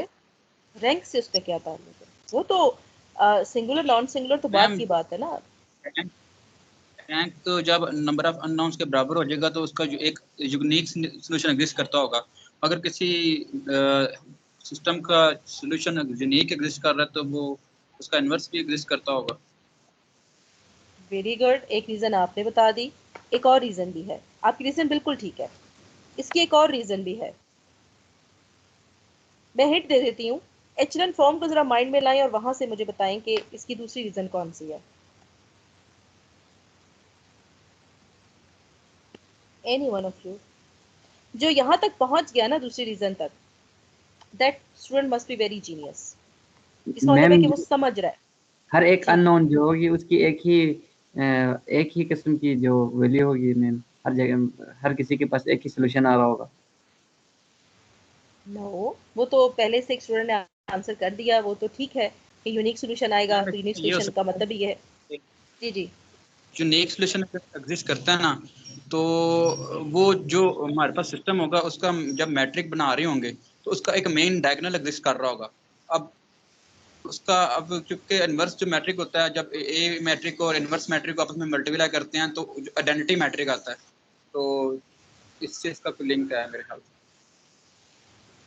नहीं, ट्राई कर रहे हैं आप लोग, गुड, मैम ट्राई जब करना अच्छी बात है। यूनिक होगा तो डिटर्मिनेंट भी सेम ही आएगा ना मैम, एक ही किस्म का डिटर्मिनेंट आएगा। नहीं, ये रीजन नहीं है। मैम ये भी हो सकता है मैम, डिटर्मिनेंट वाली जब बात हम अपने माइंड से निकाल दें। जी इचलन जी इचलन फॉर्म जब हम बनाते हैं तो हम जो जैसे अपर ट्रायंगल बना रहे हैं तो लोअर ट्रायंगल के हम जो नीचे सारे हम जीरो कर देते हैं। तो मैम क्वेश्चन एक बार रिपीट कर दीजिए। मैंने ये पूछा है कि if rank of your coefficient matrix is equal to the number of unknowns which is n, how we can say that by proving this equality the inverse of our matrix exists। अगर मैं कहूँ rank of A n के equal है, यहाँ से मैं direct कैसे कह सकती हूँ कि ए इनवर्स एग्जिस्ट करता है। जो डिटर्मिनेंट की रीजन है उसको ट्रिवियल भूल जाए, वो पुरानी वजह थी। मैम ट्रिवियल सॉल्यूशन है ना, ये किसने कह दिया अभी हम मुझे? जो पढ़ नहीं नहीं हमने नहीं पढ़ा बेटा, इसकी ये रीजन नहीं है। अभी तो ट्रिवियल सॉल्यूशंस की तरफ तो जा ही नहीं रहे ना, बात तो सिर्फ ये हो रही है, आपको एक सिस्टम दिया जा रहा है, बस आपने ये बताना है कि इसकी जो कोफिशिएंट मैट्रिक्स है उसका इन्वर्स एग्जिस्ट कर रहा है। एक तो हमारी ओल्ड रीजनिंग थी, हमेशा से हम पढ़ते आए हैं। एक स्टूडेंट ने जवाब भी दिया, बहुत अच्छा जवाब दिया कि अगर आपके पास यूनिक सोल्यूशन आ रहा है, यूनिक सोल्यूशन आता ही तब है जब आपके पास इन्वर्स एग्जिस्ट करेगा। वो बात तो पहली बात थी। ओके, मैं बताती हूँ। देखें, मैंने आपको जब रैंक पढ़ाया था तो रैंक की डेफिनेशन क्या बताई थी कि अगर आप अपनी मैट्रिक्स को एचलन फॉर्म में कन्वर्ट करते हैं तो आपने देखना है कि आपकी एचलन फॉर्म में नंबर ऑफ नॉन जीरो रोज कितनी है। जितनी नंबर ऑफ नॉन जीरो रोज होंगी वो आपका रैंक होगा। ठीक है, अच्छा, अब अगर मैं ये कहती हूँ कि मेरा रैंक नंबर ऑफ अननोन्स के इक्वल है, आपके अननोन्स फॉर एग्जांपल एक सिस्टम के अंदर, अब देखें इसमें एक और बहुत इंपॉर्टेंट पॉइंट ये है कि जब भी आप ये कहते हो ना कि आपके सिस्टम का इन्वर्स एग्जिस्ट करता है या नहीं करता, उससे पहले तो ये होना चाहिए ना कि आपका सिस्टम n/n होना चाहिए। अदरवाइज तो मैं किसी और सिस्टम के लिए तो ये मैं बात कर ही नहीं सकती। अगर मेरी number of equations less ma'am है नंबर ऑफ अननोन से। जी जी मैम जी इसके अंदर बोले ये हो बेटा। सकता है कि number of unknowns is equal to rank हो सकते हैं। यही रैंक तो ऑफ द बेटा, मैट्रिक ये is equal to number of यही तो मैं कह रही हूँ, यही तो अननोन्स। मेरा क्वेश्चन है। मैं आपसे इसका जवाब मांग रही हूँ और मैं आपको उसको बता रही हूँ, उसको आंसर कर रही हूँ कि ये मेरा तो समय क्वेश्चन ये है ना कि अगर मैं ये कहती हूँ कि रैंक ऑफ ए एन के इक्वल है, तो यहाँ से कैसे पता चला कि ए इनवर्स एग्जिस्ट करेगा? और अगर रैंक ऑफ ए एन के इक्वल नहीं है तो हम कैसे कह सकते हैं कि इनवर्स एग्जिस्ट नहीं करता? तो बच्चे उसका जवाब ये मैडम है। उसका यूनिक जी जी रैंक होता है यूनिक सॉल्यूशन है। हम नंबर ऑफ एंट्रीज अगर हमारे पास ए मैट्रिक्स की उसके इन्वर्स के इक्वल हो जाएंगी तो फिर हम कहेंगे, जैसे रोज एंड कॉलम्स हैं, अगर रोज और कॉलम्स हमारे पास ए के, हम कह रहे हैं कि रैंक उसका इक्वल टू एन है, तो हमारे पास जो हमने कहा था कि ए n/n मैट्रिक्स है, तो इसका मतलब है कि हमारे पास जो उसका रैंक आया आफ्टर जो हमने एचलन सॉल्यूशन का परफॉर्म किया वो भी n/n है, तो हम उसको डिक्लेयर कर देंगे कि उसका इन्वर्स एग्जिस्ट करेगा। आप करीब हैं, लेकिन जिस पॉइंट के लिए मैं आपसे क्वेश्चन पूछ रही हूँ वो नहीं आपको अभी तक क्लियर हुआ। वेरी गुड, आप लोगों ने ट्राई किया है। देखें, मैडम रैंक जो है वो यूनिक नंबर होता है ना एसोसिएटेड, तो फिर इनवर्स भी यूनिक नंबर, अगर वो एंड से कम हुआ रैंक उसका तो उसका इनवर्स एग्जिस्ट नहीं करेगा। मैम नहीं अगर करेगा? रैंक से कम हुआ तो इसका मतलब एक जीरो रो आ गई ना, और जीरो रो जब आ जाती है तो डिटरमिनेंट जीरो हो जाता है। वेरी गुड बेटा, this is the answer. Rank का मतलब क्या होता है? एचरन फॉर्म में कन्वर्ट करते हो ना, अगर आपकी एचरन फॉर्म में एक रो भी जीरो आ जाए, डिटर्मिनेंट क्या आ जाएगा उसका?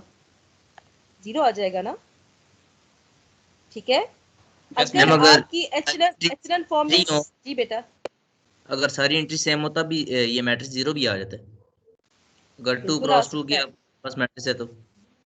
बिल्कुल आ सकता है। हम तो ये बात कर रहे हैं कि अगर आपने एक मैट्रिक्स को एचरन फॉर्म में कन्वर्ट किया और आपकी सारी की सारी रोज नॉन जीरो आ गई, तो उसका रैंक क्या होगा? ये n बाय n है ना, तो उसका रैंक n के इक्वल होगा, तभी तो उसका इनवर्स एग्जिस्ट करेगा। और अगर आपने एचरन फॉर्म में कन्वर्ट किया और आपकी एक रो जीरो आ गई, फॉर एग्जांपल मेरे पास 3 अननोन्स हैं, मेरा 3x3 का सिस्टम है, मैंने एचरन फॉर्म में कन्वर्ट किया लेकिन मेरी एक रो पूरी की पूरी जीरो आ गई, तो रैंक क्या बच गया? 2। Rank is less then the number of unknowns, rank 2 आया है, अननोन 3 थे। अब मैं कैसे कह सकती हूँ कि मेरा जो ए मैट्रिक्स उसका इनवर्स एग्जिस्ट नहीं करता? मैं इसलिए कह सकती हूँ कि मेरा डिटर्मिनेंट जीरो आ जाएगा। तो डिटर्मिनेंट नॉन जीरो आने के लिए मेरा रैंक हर सूरत में नंबर ऑफ अननोन्स के इक्वल होना चाहिए। और यहाँ जो आप मैट्रिक्स लेते हो वो आप वही मैट्रिक्स लेते हो जो स्केयर मैट्रिक्स है। नॉन स्केयर मैट्रिक्स में तो बात ही नहीं कर सकते ना, वहाँ तो बात ही खत्म होगी, वहाँ पे तो ए इनवर्स की बात ही नहीं है। आपको मैं number of equations number of unknown से लेस दे देती हूँ, अननोन आपके 3 है, इक्वेशंस 2 दे देती हूँ, वहाँ पे तो इनवर्स का जिक्र ही नहीं होगा, वहाँ तो ये डिस्कशन किसी काम की नहीं है। मेरे पास number of equations number of unknowns के इक्वल आएंगी तो बात ए इनवर्स की शुरू होगी। अब ये बात क्यों शुरू होगी, जरा ये भी गौर से सुन लें। जब भी किसी क्वेश्चन में आपको एक ऐसा सिस्टम दे दिया जाए जिसकी number of equations number of unknowns के इक्वल हो, तो याद रखिएगा उसमें सबसे ज्यादा पॉसिबिलिटी ये होती है कि इसका यूनिक सोल्यूशन आएगा। यूनिक सोल्यूशन आता ही उस सिस्टम का है जिसमें number of equations number of unknowns के इक्वल होती है। अगर आपके पास नंबर ऑफ इक्वेशंस आपके अननोन से कम है तो उसका यूनिक सॉल्यूशन कभी भी नहीं आ सकता। तो यूनिक सॉल्यूशन पे वर्किंग हो रही होती है। तो जो ही आपको एक ऐसा सिस्टम दिया जाए जहां पर आपकी नंबर ऑफ इक्वेशंस आपके अननोन्स के इक्वल हो, उसको कहते हैं n by n system. n by n का मतलब क्या है? जितनी इक्वेशंस उतने अननोन्स। तो ऐसे सिस्टम पे सबसे पहली हमारी जो प्रेफरेंस होती है वो ये होती है कि ऐसे सिस्टम पे ये कैलकुलेट करें कि इसमें ए का इनवर्स एग्जिस्ट करता है या नहीं करता। अगर ए का इनवर्स एग्जिस्ट कर जाए तो हमें 100% ये श्योर हो जाता है कि हमारा सोल्यूशन यूनिक आएगा। ठीक है, तो ये कोई इतनी डीपनेस नहीं है इस बात में, इसको बिल्कुल परेशान ना हो। मैं आपको सिर्फ ये समझाना चाह रही थी कि आपका ये वो लेवल है, आपका एफएससी लेवल नहीं है। इस लेवल पे आप रैंक पढ़ चुके हो। अगर मैं इस लेवल पे आपसे ये पूछ लूं कि rank of A is equal to number of unknowns का इस बात से क्या ताल्लुक है कि ए का इनवर्स एग्जिस्ट करता है, तो you should be able to answer this question through the basic definition of rank. ठीक है, अच्छा अब इनवर्स के लिए जी जी जी बोलें। मैम समझ आ गई, मैम समझ आ गई। वैसे मैम अभी जैसे एक स्केयर मैट्रिक है, उसका number of equation number of unknown के बराबर है, तो उससे तो हमें डायरेक्ट पता चल जाएगा इसका यूनिक सोल्यूशन एग्जिस्ट करता है, मगर उसकी इचेलॉन फॉर्म हमें फिर भी बनानी पड़ती है। अगर वो इसकी एक रो जीरो हो जाए तो फिर उसके सोल्यूशन डिफर कर सकते हैं। तो फिर हमें ए इनवर्स मसलन फाइंड करने की क्या जरूरत पेश आई कि हम उसकी तरफ जाएं? अगर किसी क्वेश्चन के अंदर करने से पहले हम ए इनवर्स क्यों फाइंड करें? हम ए इनवर्स पे सिर्फ वर्किंग कर रहे हैं, आपकी बात बिल्कुल ठीक है। आप इसको दो मेथड से इस क्वेश्चन को कर सकते हैं। आप ए इनवर्स के झंझट में नहीं जाना चाहते, आप बिल्कुल ना जाएं। आप वही प्रोसेस करें, एचएन फॉर्म में उसको कन्वर्ट करें, डायरेक्ट फाइनली आपको वैसे पता चल जाएगा कि इसका इनवर्स एग्जिस्ट करता था या नहीं करता था। लेकिन सिस्टम ऑफ इक्वेशंस को जहाँ पर n बाय n सिस्टम आते हैं उसको सॉल्व करने के दो मेथड्स होते हैं। एक तो वो मेथड जिसे हम अभी फेमिलियर हुए हैं, हमने एक नया मेथड पढ़ा जो थोड़ा एडवांस है कि जैसे आप कह रहे हो एचएन फॉर्म में कन्वर्ट किया, सिंपली हम सॉल्व कर लेंगे। लेकिन वो स्टूडेंट्स जो ए इनवर्स से करने में इंटरेस्टेड हैं या वो ये चाहते हैं कि ए इनवर्स से भी हम इस सिस्टम को एग्जामिन करें, ये उनके लिए है। ठीक है, आपको याद होगा कि हमने जब एफएससी लेवल्स पे सिस्टम ऑफ लीनियर इक्वेशंस पढ़ा था तो हमारे पास n बाय n सिस्टम के लिए एक ही तरीका था वहां पर, बल्कि वहां पे होते ही n बाय n सिस्टम्स थे। बहुत कम शायद ऐसा हुआ होगा कभी हमें नंबर ऑफ इक्वेशंस जो है वो fewer than the number of variables दी जाएंगी, क्योंकि हम वहाँ पे इनफाइनाइट मैनी सॉल्यूशंस को ऐसे डिस्कस नहीं करते थे, हमेशा हमें n बाय n सिस्टम दिया जाता था, तो हम क्या करते थे, सिस्टम को लिखते थे ax is equal to b, ठीक है। वहां से हम a इनवर्स निकालते थे, a इनवर्स को इक्वेशंस के दोनों साइड से मल्टीप्लाई करते थे, तो हमारे पास इक्वेशन आती थी x is equal to a inverse into the column vector b। अगर आप सबको याद है तो ये सब चीजें आप पहले पढ़ चुके हो, ठीक है। पहली वजह इसकी ये कि ये हम दूसरे मेथड को देखना चाह रहे हैं, इसकी तीसरी वजह भी है और वो वजह भी आगे आएगी, और वो क्या होगी मैं आपको बताऊंगी कि जो आपके पास होमोजीनियस सिस्टम्स होते हैं ना, होमोजीनियस सिस्टम के ट्रिवियल सॉल्यूशन को निकालने के लिए सबसे पहले a इनवर्स कैलकुलेट करना पड़ता है। वहां पर a इनवर्स अगर आपका एग्जिस्ट करता है, यानी छोटी सी अटेम्प्ट होगी, डिटर्मिनेंट ऑफ a निकालेंगे, ठीक है। मैं आपको एक होमोजीनियस सिस्टम दूंगी जो n बाय n होगा। आपने पहला काम क्या करना है, कंसिस्टेंसी क्राइटेरिया ये कहता है कि आपको एक होमोजीनियस सिस्टम दिया जा रहा है जो n बाय n है, तो आप सबसे पहले ये करें कि उसकी कोफिशिएंट मैट्रिक्स का डिटर्मिनेंट निकाल लें। अभी एस्टर्न फॉर्म के चक्करों में आप मत पड़ें, ठीक है। आप सबसे पहले उसका a डिटर्मिनेंट निकालें, छोटा सा काम है ना, कोई मुश्किल काम नहीं है कि आपको मैं ये कह रही हूँ कि बहुत कोई एक्स्ट्रा डिफिकल्ट काम कर रहे हो। आप कोफिशिएंट मैट्रिक्स निकालो, आप उसका डिटर्मिनेंट निकाल लो।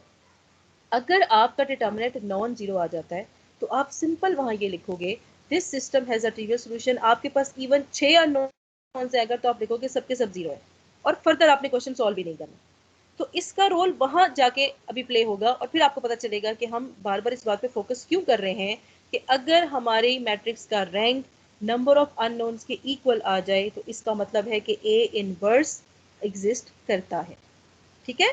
तो ये अभी लर्निंग स्टेजेस है, हर बात को समझें, और जितने भी हम यहाँ पे थ्योरम्स पढ़ रहे हैं रिमेंबर दैट उसमें से कोई एक भी बात ऐसी नहीं है कि मैं ये कहूँ कि मैं इसको छोड़ के दूसरे मेथड से कर लेती हूँ तो वो मेरे लिए आसान रहेगा। यू विल सी कि ये सब कुछ आगे यूज होने जा रहा है, ठीक है। क्योंकि हम ये बात जाके खत्म कहाँ पे करेंगे कि हमने हर तरह से किसी भी सिस्टम ऑफ लीनियर इक्वेशन को सॉल्व करना लर्न करना है। कोई भी सिचुएशन हमारे सामने रख दी जाए हमें उसको टैकल करना आना चाहिए। अभी जब आगे क्वेश्चंस आएंगे यू विल लर्न कि हमने ये इतना कुछ क्यों पढ़ा है, ठीक है। नहीं पढ़ेंगे, नहीं समझ आएगी तो वहां सिस्टम सॉल्व नहीं होगा, राइट। अब इनवर्स के लिए मैंने यहाँ पर थोड़ा सा हेल्पिंग मटेरियल आप लोगों के लिए इंक्लूड कर दिया है, आप चाहें इसको देख लें। वो स्टूडेंट्स जो ज़रा रिवाइज करने में इंटरेस्टेड हैं कि हम ए इनवर्स कैसे कैलकुलेट करते हैं, यहाँ पर इसको ऐड करने की एक और वजह भी थी कि यूजली हम जब हमारी जो अर्लियर लेवल्स की बुक्स होती थी ना, वहाँ पे जब हम ए इनवर्स पढ़ते थे तो वो ए इनवर्स कैलकुलेट करने का मेथड थोड़ा सा डिफरेंट होता था। वहाँ पर हमें यहाँ पर को फैक्टर्स का कॉन्सेप्ट नहीं था।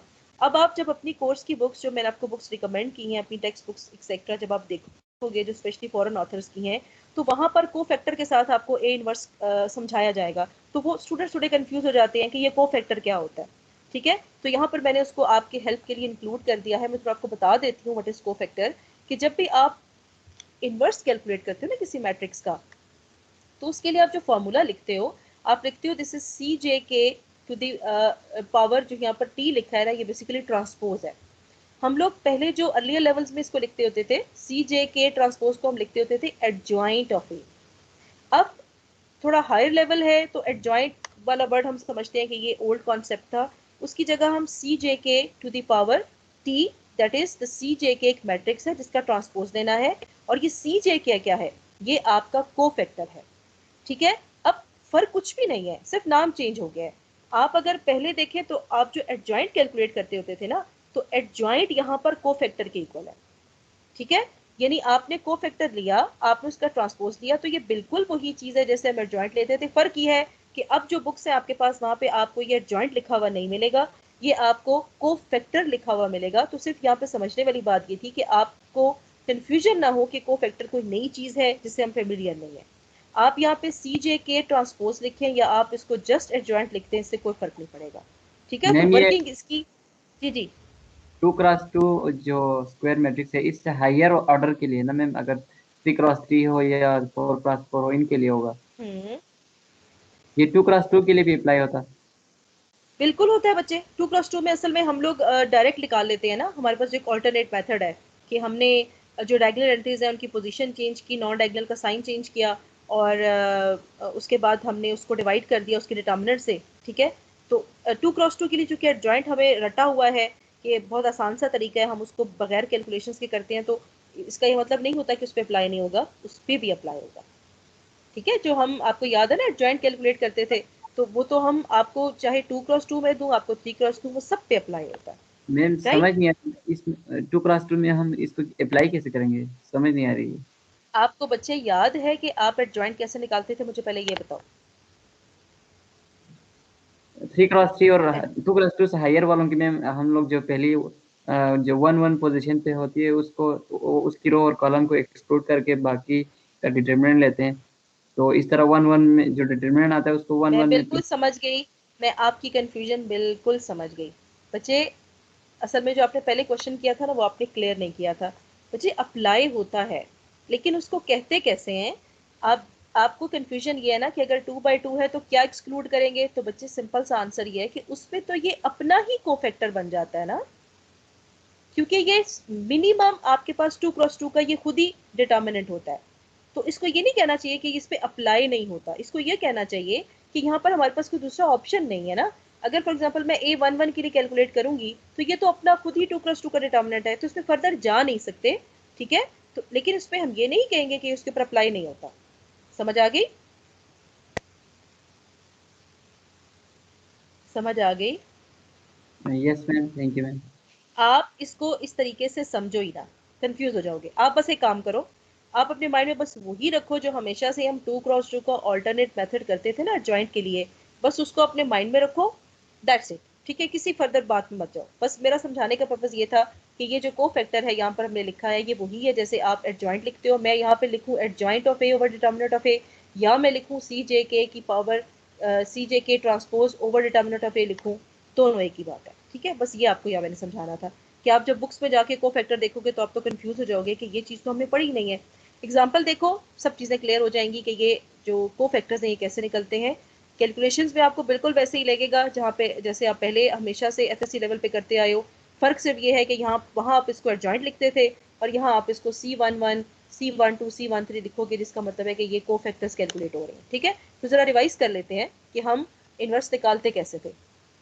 ये मैट्रिक्स दी जाती थी, सबसे पहले हम इसका डिटर्मिनेंट निकालते थे, ठीक है। ये तो सबसे सिंपलेस्ट केस है ना, 3/3। लेकिन हमें अब इस लेवल के ऊपर 4/4 भी करनी पड़ सकती है, 5/5 भी करनी पड़ सकती है, ठीक है। थोड़ी सी वर्किंग ज़्यादा हो जाएगी, लेकिन पेपर में प्रेफर ये किया जाता है कि स्टूडेंट्स को जो मैट्रिक्स है ना वो थोड़ी आसान करके दी जाए। उसमें अगर फॉर एग्जाम्पल मैं आपको 4/4 की मैट्रिक्स देती हूँ तो मैं यही कोशिश करूँगी कि उसमें ज़ीरो की रोज़ या ज़ीरो की एंट्रीज जो है ना वो ज़रा ज़्यादा कर दूँ, ताकि आपके लिए काम आसान हो जाए, ठीक है। तो आपको कोई ऐसी मैट्रिक्स नहीं दी जाएगी कि मैं आपको जो है वो सारी की सारी रोज और कॉलम्स नॉन जीरो दे दूँ और आपसे कहूँ आप इसका डिटर्मिनेंट निकालें। It will obviously be a difficult task, ठीक है। तो ये 3/3 है, तो सबसे पहले डिटर्मिनेंट निकाला। अगर तो वो नॉन जीरो आ गया तो अगली बात होगी कि इसका इन्वर्स एग्जिस्ट करता है। अगर फॉर एग्जाम्पल ये जीरो आ जाता तो फिर तो इन्वर्स एग्जिस्ट ही नहीं करता ना, फिर तो हम इसको फर्दर इसके को फैक्टर्स पे जाएंगे नहीं, हम कहेंगे कि ये वो मैट्रिक्स है जो सिंगुलर है, इसका इन्वर्स एग्जिस्ट ही नहीं करता। तो पहले तो हमने देखा डिटर्मिनेंट हमारा नॉन जीरो आ गया। अब हम इस पे एडजॉइंट कैलकुलेट करेंगे, जिसको हमने अभी यहाँ पर इस लेवल के ऊपर हमने कहा कि वो हमारा हमारा को फैक्टर होगा, ठीक है। तो कैसे निकालते हैं? C11 अगर आपको याद हो, सबसे पहली एंट्री आपके पास -1 है। इसके लिए हम क्या करते थे कि इसके कॉलम इसकी रो को एक्सक्लूड कर दिया, तो मेरे पास 2/2 क्या आएगा डिटर्मिनेंट -1 1 3 4, ठीक है। अब मैंने आपको लास्ट टाइम बताया था कि ये C11 का मतलब होता है बेसिकली यहाँ पर बाय डेफिनेशन बाहर लिखा होता है -1 की पावर 1 + 1। ये जो इसके सबस्क्रिप्ट में लिखा है ना 1 1, ये -1 की पावर में यहाँ पर मल्टीप्लाई होता है। चूंकि 1 + 1 2 होता है तो ये ऑटोमेटिकली प्लस है जो हमें नजर नहीं आता। अब जरा ये C21 को देखें। C21 में यहाँ पे लिखा हुआ है -1 की पावर 2 + 1, उसकी वजह से ये माइनस आया है, ठीक है। C31 को देखें। C31 का मतलब है यहाँ बाहर लिखा हुआ है -1 की पावर 3 + 1, जो कि ऑटोमेटिकली 4 है, वो तो प्लस है, तो यहाँ प्लस आ जाएगा, ठीक है। तो ये सारे हमने हर यहाँ पर जो एक ही एंट्री है उसकी हर एंट्री के लिए हमने C11 से लेके C33 तक निकाले हैं। और उसके बाद जब हम इसको मैट्रिक्स में सब्स्टिट्यूट करते हैं तो अगर आपको याद हो फिर उसका हम ट्रांसपोज लेते होते थे, फिर वो एडजॉइंट बनता था। इसीलिए हमने लास्ट टाइम अभी लास्ट स्लाइड में जो मेथड देखा था, हमने उसको लिखा था CJK होल ट्रांसपोज। पहले ये आप सारे C कैलकुलेट करोगे और उनको दोबारा यहाँ पर मैट्रिक्स के अंदर पुट कर दो। जिस तरह -1 की जगह मैं लिखूंगी -7, 1 की जगह लिखूंगी 2, 2 की जगह लिखूंगी 3। और जब मैं सारी एंट्रीज पुट कर लूंगी तो एक स्टेप मुझे और करना पड़ेगा, वो ये करना होगा, मैंने फिर इसका ट्रांसपोज लेना होगा, इसकी हर रो को कॉलम में चेंज करूंगी तो मेरा को फैक्टर कंप्लीट होगा, ठीक है। एंड फर्दर लास्ट स्टेप क्या होता था कि आपने जब एडजॉइंट कैलकुलेट कर लिया, सॉरी ओके यस एडजॉइंट ही था, एडजॉइंट कैलकुलेट कर लिया, उसको आपने डिटर्मिनर से डिवाइड कर देना है। डिटर्मिनर से डिवाइड करने के लिए ऑब्वियसली आपको इस मैट्रिक्स की हर एक एंट्री जो आप कोफैक्टर कैलकुलेट करोगे या आप एडजॉइंट कैलकुलेट करोगे उसकी हर एक एंट्री से आपको अपने डिटर्मिनर को डिवाइड करना पड़ेगा। तो ये आप बेशक रैशनल फॉर्म में लिखते हैं या उसको आप कैलकुलेट करके डेसिमल में लिखते हैं, एक ही बात है। अगर आप चेक करना चाहते हो आपका आंसर ठीक है या नहीं तो उसका तरीका ये है कि आप इसको ओरिजिनल ए से मल्टीप्लाई करें। अगर आपकी 3/3 आइडेंटिटी मैट्रिक्स आ जाती है तो आपका ए इनवर्स ठीक है, अगर नहीं आती तो आपकी कैलकुलेशंस में कहीं ना कहीं कोई मिस्टेक है। और सुजेस्ट यही किया जाता है अगर आपके पास टाइम है एग्जाम के अंदर, जो कि ऑब्वियसली इतना टाइम रख के आपको दिया जाता है, तो आपने जहाँ भी किसी प्रॉब्लम को ए इनवर्स की हेल्प से करना है तो ट्राई किया करें कि ए इनवर्स को ए से मल्टीप्लाई करके चेक कर लें, क्योंकि सम टाइम्स ऐसे होता है कि हम कोई छोटी सी मिस्टेक करते हैं, इनवर्स हमारा गलत आ जाता है, तो उसकी वजह से हमारे पूरे सिस्टम में जो एंड पे अननोन की वैल्यूज आती हैं वो गलत आ जाती हैं। तो थोड़ा सा टाइम निकाल के प्रेफरेबल ये होता है कि आप A inverse is equal to identity करके चेक जरूर कर दिया करें, ठीक है। अच्छा जी, अब डायगोनल मैट्रिसेस क्या होती हैं हम पहले वेरी फर्स्ट लेक्चर, जी जी बोले मैम बेटा। अगर ए इनवर्स को आइडेंटिटी मैट्रिक्स से उसी ऑर्डर के आइडेंटिटी मैट्रिक्स से मल्टीप्लाई करेंगे तो ए आएगा हमारे पास।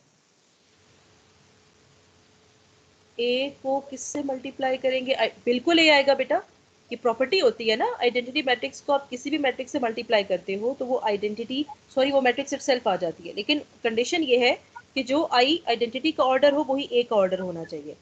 अगर ए 3/3 है तो आप उसको 3/3 के ही आइडेंटिटी से मल्टीप्लाई करोगे तो वो एक इक्वल आ जाएगा। ये प्रॉपर्टीज आप वैसे पढ़ के भी आए हो लेकिन दोबारा आप इसको रिवाइज करोगे, इसको कहते हैं आइडेंटिटी प्रॉपर्टी।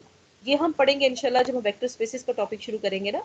तो ये जो आप एक्सियम कह रहे हो ना, a into I is again equal to a, ये ग्रुप की प्रॉपर्टीज होती है। कुछ याद आया ग्रुप क्या होता था? ये समझ नहीं आ रही कि अगर हम आइडेंटिटी से करेंगे तो ए इनवर्स ही आएगा, तो ए कैसे आएगा अगर आइडेंटिटी किसी भी प्रॉपर्टी मैट्रिक्स को बेटा बेटा बेटा किसी भी मैट्रिक्स को आइडेंटिटी मैट्रिक्स से मल्टीप्लाई करें। मैम बेसिकली वो कहना ये चाह रहा है अगर हम ए इनवर्स को आइडेंटिटी से मल्टीप्लाई करेंगे तो हमारे पास आंसर ए आएगा, लेकिन ऐसा नहीं होगा। नहीं, अच्छा ये कह रहे हैं, नहीं बेटा आप ये कैसे कह सकते हो? आप इसको कंफ्यूज क्यों कर रहे हो? आप बस ये समझो ना बेटा, आप इसको सिर्फ यूं समझो कि ए को ए इनवर्स से मल्टीप्लाई करने से आइडेंटिटी आना चाहिए। Okay ma'am. आप इसको क्यों कंफ्यूज कर रहे हो? आपका काम सिर्फ ये है कि आपको ये चेक करना है कि आपका इनवर्स ठीक है या नहीं। तो उसको वेरीफाई करने के लिए ओरिजिनल मैट्रिक्स ए को ए इनवर्स से मल्टीप्लाई कर दें। मल्टीप्लाई करना आपको आता है, अगर आपका आंसर उसी ऑर्डर का आइडेंटिटी मैट्रिक्स आ जाता है तो मतलब आपका इनवर्स ठीक है, नहीं आता तो आपने कहीं गलती की, अपने कोफैक्टर्स को चेक करें, फिर डिटर्मिनेंट को देखें, ठीक है। Okay ma'am, thank you. अच्छा, अब डायगोनल मैट्रिक्स क्या होती है? डायगोनल मैट्रिक्स हमने वेरी फर्स्ट लेक्चर में पढ़ा था, जिसका सिर्फ डायगोनल आपके पास नॉन जीरो होता है और बाकी सब एंट्रीज जीरो होती हैं। तो डायगोनल मैट्रिक्स का इन्वर्स कैलकुलेट करना बहुत आसान है और ये आपको आपके हायर लेवल्स पे जाके काम आएगा, जहाँ पर MCQs में अगर हमें क्वेश्चन दे दिए जाते हैं तो यूजली क्या किया जाता है कि डायगोनल मैट्रिक्स दी जाती है और कहा जाता है कि इसका इन्वर्स कैलकुलेट करें। जिन स्टूडेंट्स को नो हाउ नहीं होती वो क्या करते हैं, वो पूरा मेथड करने बैठ जाते हैं, जबकि करने की ज़रूरत ही नहीं है, क्योंकि किसी भी डायगोनल मैट्रिक्स का इन्वर्स होता है उसकी हर डायगोनल एंट्री का रेसिप्रोकल।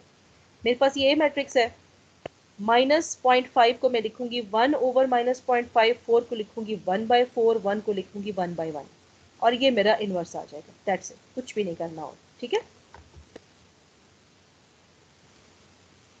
अच्छा, अब एक और मेथड है, एक तो वो ए इन्वर्स है जो हम शुरू से कैलकुलेट करते आए, अभी हमने उसके बारे में बहुत डिस्कशन की है। एक ए इन्वर्स निकालने का और मेथड भी है और ये है determination of the inverse by the Gauss Jordan method. इस मेथड के थ्रू भी इन्वर्स निकल सकता है और ये हमें आना चाहिए, क्योंकि हम नई नई टेक्निक्स लर्न करने जा रहे हैं।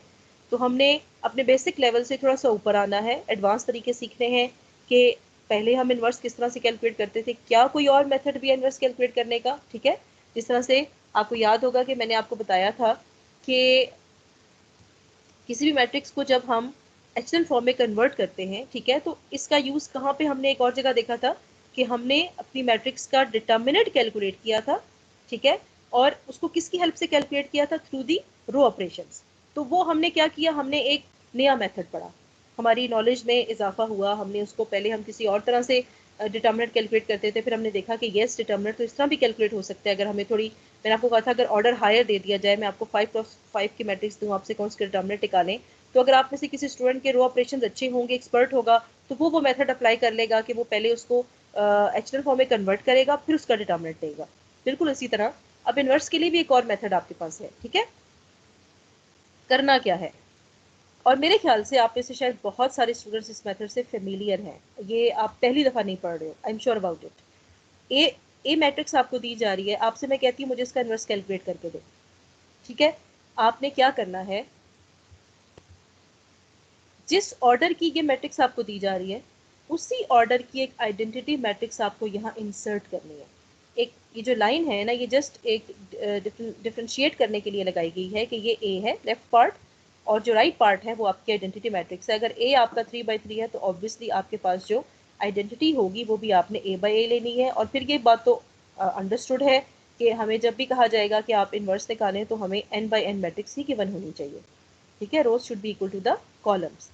तो आपने यहाँ पर आइडेंटिटी मैट्रिक्स की बात को गौर से सुनना, बिल्कुल मुश्किल नहीं है, सिर्फ एक आप कह रहे हैं कि एक आपको नया पॉइंट पता चल रहा है, वरना इसकी कैलकुलेशंस तो हम बहुत दफ़ा करते आए हैं, हमें पता है कि एक्शन फॉर्म क्या होती है, और वही हम यहाँ पे करने जा रहे हैं। आपने करना क्या है, आपकी जो लेफ्ट साइड पे मैट्रिक्स है, कर्सर को गौर से देखें क्लास, ये जो आपका पहला स्टेप है ना, जो आपने लेफ्ट साइड पे ए मैट्रिक्स रखी है और राइट साइड पे आपने आइडेंटिटी रखी है उसी ऑर्डर की, आपने इस पूरी मैट्रिक्स पे करना सिर्फ ये है कि जो आपके पास लेफ्ट साइड पे मैट्रिक्स लिखी हुई है, आप सिर्फ इसको एचएनएन फॉर्म में कन्वर्ट करें।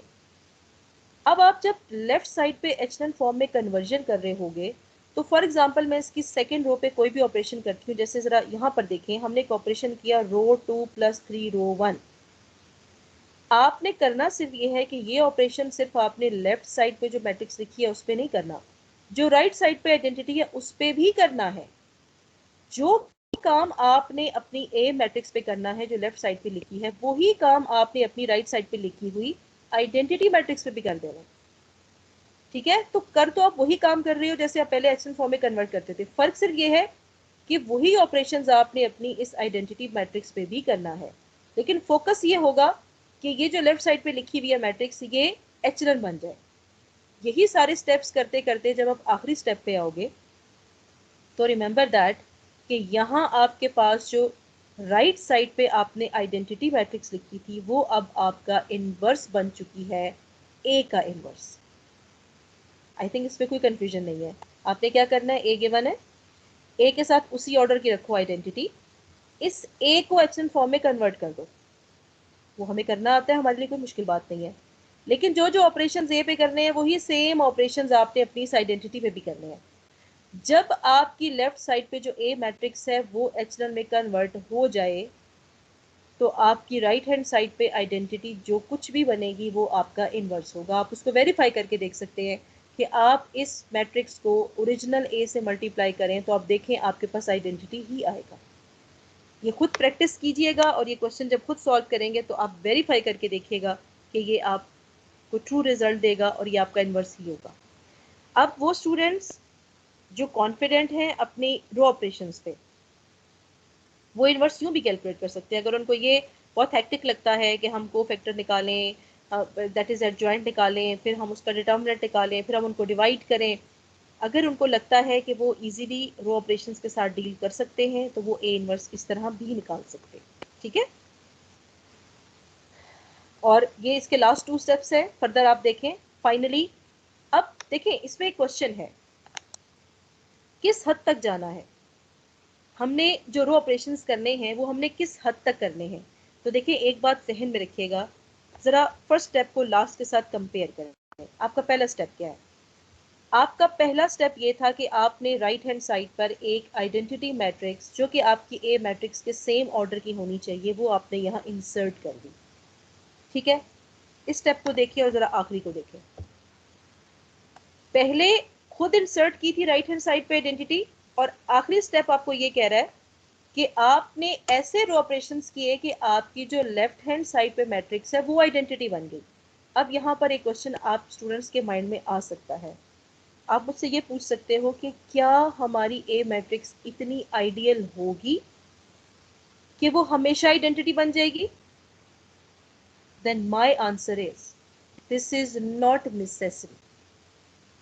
ऐसी मैट्रिक्स भी होंगी जो आइडियली आपके पास यहाँ पर आपको आइडेंटिटी नहीं देंगी, तो वो आप इस प्रोसेस से कर ही नहीं सकते। इस प्रोसेस पे सिर्फ वो मेथड्स एप्लीकेबल होंगे जिनको जब आप एचलन फॉर्म में कन्वर्ट करेंगे तो नेसेसरीली आपकी एचलन फॉर्म एक स्टेज पे आपको आइडेंटिटी मैट्रिक्स देगी। इसके लिए एक और पॉइंट जरा सुनो, हमने एचलन फॉर्म भी पढ़ी है, हमने रिड्यूस सेशन भी पढ़ी है। आई थिंक आप में से बहुत सारे स्टूडेंट्स इस बात से फेमिलियर होंगे मेरे ये समझाने से पहले, लेकिन मैं आपको एक दफ़ा ये रिपीट करवा देती हूँ, रिवाइज करवा देती हूँ। हर मैट्रिक्स की रिड्यूस एचलन फॉर्म आइडेंटिटी मैट्रिक्स नहीं होती। समझ आ गई? क्या मैम इसमें कॉलम सकते? बिल्कुल कर सकते हैं बच्चे, कॉलम ऑपरेशंस भी कर लो। मैंने आपको पहले बताया था एक गो में या रो कर सकते हैं, कॉलम कर सकते हैं, लेकिन आप कॉलम भी कर सकते हो। आप यहाँ पे रो नहीं करना चाहते, आप कहते हो मैंने कॉलम करने हैं, यस यू कैन, दोनों इकट्ठे नहीं कर सकते, बिल्कुल भी नहीं, अलाउड ही नहीं है बेटा। ठीक है, एक स्टूडेंट ने मुझे आई थिंक कोई मिक्स्ड ऑपरेशन करके भेजे, एक दफ़ा अटेम्प्ट करके भेजी, उन्होंने शायद बीच में कॉलम किया था, बीच में रो किया था और उनका आंसर ठीक आ गया। तो मैंने उनको यही जवाब दिया था कि बेटा ये एक्सीडेंटली हो सकता है, आइडली हो सकता है, लेकिन ये ट्रू नहीं है, अलाउड नहीं है। ठीक है, तो मैं आपसे ये बात कर रही थी कि आप जब किसी मैट्रिक्स को रिड्यूस एचलन फॉर्म में कन्वर्ट करते हैं तो हर मैट्रिक्स की रिड्यूस एचलन फॉर्म आइडेंटिटी नहीं होती। कुछ की बन जाती है, ये हमारी लक होती है, बन जाती है, लेकिन वहां से ये रिजल्ट हम नहीं रिड्यूस कर सकते कि हर मैट्रिक्स की रिड्यूस एचलन फॉर्म आइडेंटिटी होती है। ऐसी मैट्रिक्स भी हैं जिनकी रिड्यूस एचलन फॉर्म आपको आइडेंटिटी नहीं नजर आएगी। ठीक है, अब उसमें अगली बात देखें कि मैं आपसे ये कह रही हूँ कि ये मेथड आप सिर्फ उस मैट्रिक्स पे अप्लाई करेंगे जहां पर आपकी मैट्रिक्स की रिड्यूस एचलन फॉर्म आइडेंटिटी बनती होगी। अगर नहीं बनती तो फिर या तो ये आप मेथड अप्लाई ना करें, पहला जवाब। दूसरा जवाब कि वो जैसे भी बनती है आप उसको चेक करें, ये फिर भी उसका इनवर्स ही होगा। आपने सिर्फ ये करना है, और आपको कभी कोई ऐसा क्वेश्चन दिया ही नहीं जाएगा एग्जाम में कि जिसको अगर आप इनवर्स में ट्रांसफॉर्म कर रहे हैं तो यहाँ पर जाके आपकी आइडेंटिटी मैट्रिक्स ना बनती हो, आपको क्वेश्चन ही ऐसा दिया जाएगा। ठीक है, वो मैट्रिक्स इतनी आइडियल दी जाएगी कि स्टेप पे आके आप देखोगे कि वो आपको आइडेंटिटी में ट्रांसफॉर्म होती नजर आएगी। वो मैट्रिक्स दी जाएगी जिसकी रिड्यूस एचलन फॉर्म आइडेंटिटी बनती होगी। और यूजुअली आपने ऐसे क्वेश्चन प्रैक्टिस किए होंगे कि आपने नोटिस किया होगा कि हमेशा आपकी रिड्यूस एचलन फॉर्म आइडेंटिटी बन जाती है, लेकिन ये ट्रू नहीं है। इन ऑल यूनिवर्सल केसेस ये ट्रू नहीं है। ठीक है, तो इन शॉर्ट इस क्वेश्चन को यूं समराइज करें कि आपको ए इनवर्स कैलकुलेट करना है। आप अगर इस मेथड को फॉलो करना चाहते हो तो आपका काम सिर्फ ये है कि आप अपनी मैट्रिक्स ए को रिड्यूस एचलन फॉर्म में कन्वर्ट करें। अब यहाँ पर ये बात आपने नहीं करनी क्लास, इसको इस तरह से नहीं समझना कि आपने अपनी ए मैट्रिक्स को आइडेंटिटी बनाना है। बेटा ये आइडेंटिटी नज़र तो आ रही है, लेकिन असल में जो हमने किया है वो हमने ये किया है कि हमने इसको रिड्यूस एचलन फॉर्म में कन्वर्ट किया है, और आइडियली इसकी रिड्यूस एचलन फॉर्म हमें एक आइडेंटिटी मैट्रिक्स देगी। और यहाँ पर ये ज़रूर देगी, और इसलिए भी देगी कि आपने शुरू में राइट साइड पे जो मैट्रिक्स ऐड की थी वो आइडेंटिटी थी, तो ये प्रोसेस दोबारा आपको आइडेंटिटी ही देगा, वैसी ही मैट्रिक्स देगा। तो आपने यहाँ पर राइट हैंड साइड पे एक आइडेंटिटी मैट्रिक्स को इंसर्ट करना है।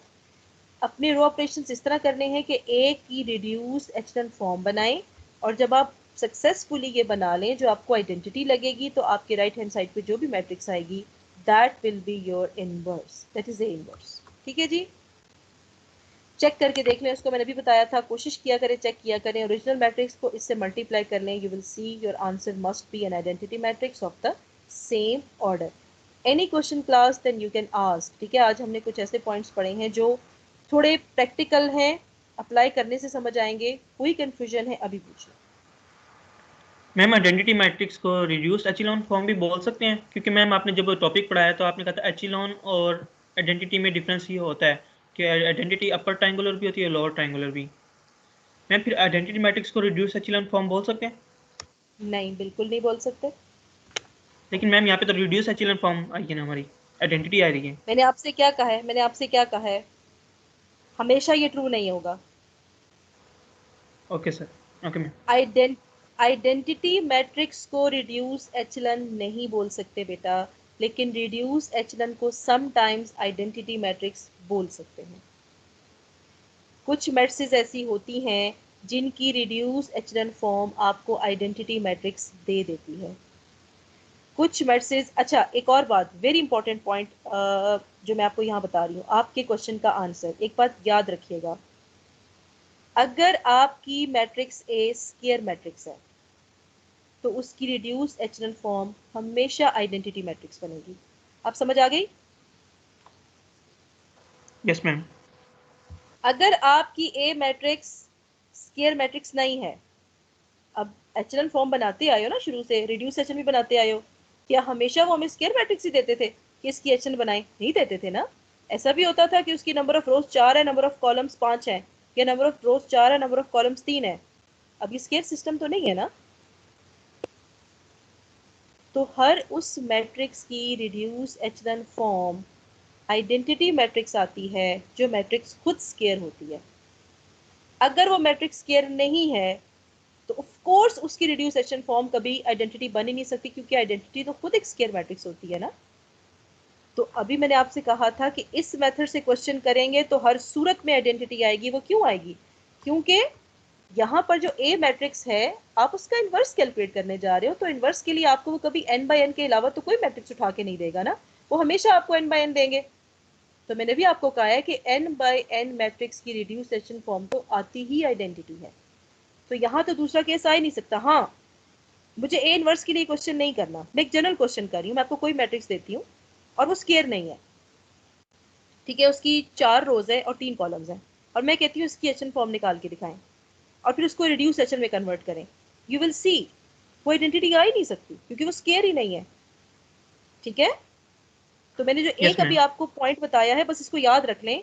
आपसे कोई भी पूछ सकता है कि क्या हमेशा रिड्यूस एचलन फॉर्म आइडेंटिटी आती है, तो आपका आंसर आना चाहिए कि अगर हमारी गिवन मैट्रिक्स स्क्वायर है तो उसकी रिड्यूस एचलन फॉर्म हमेशा आइडेंटिटी आएगी, और अगर हमारी ओरिजिनल मैट्रिक्स नॉन स्क्वायर है तो फिर वो कभी भी रिड्यूस एचलन में जाके आइडेंटिटी नहीं दे सकती, क्योंकि वो स्क्वायर ही नहीं रहेगी।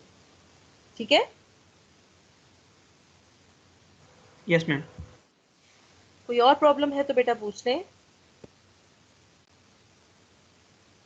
Any problem? नहीं है तो ठीक है बेटा। ये जो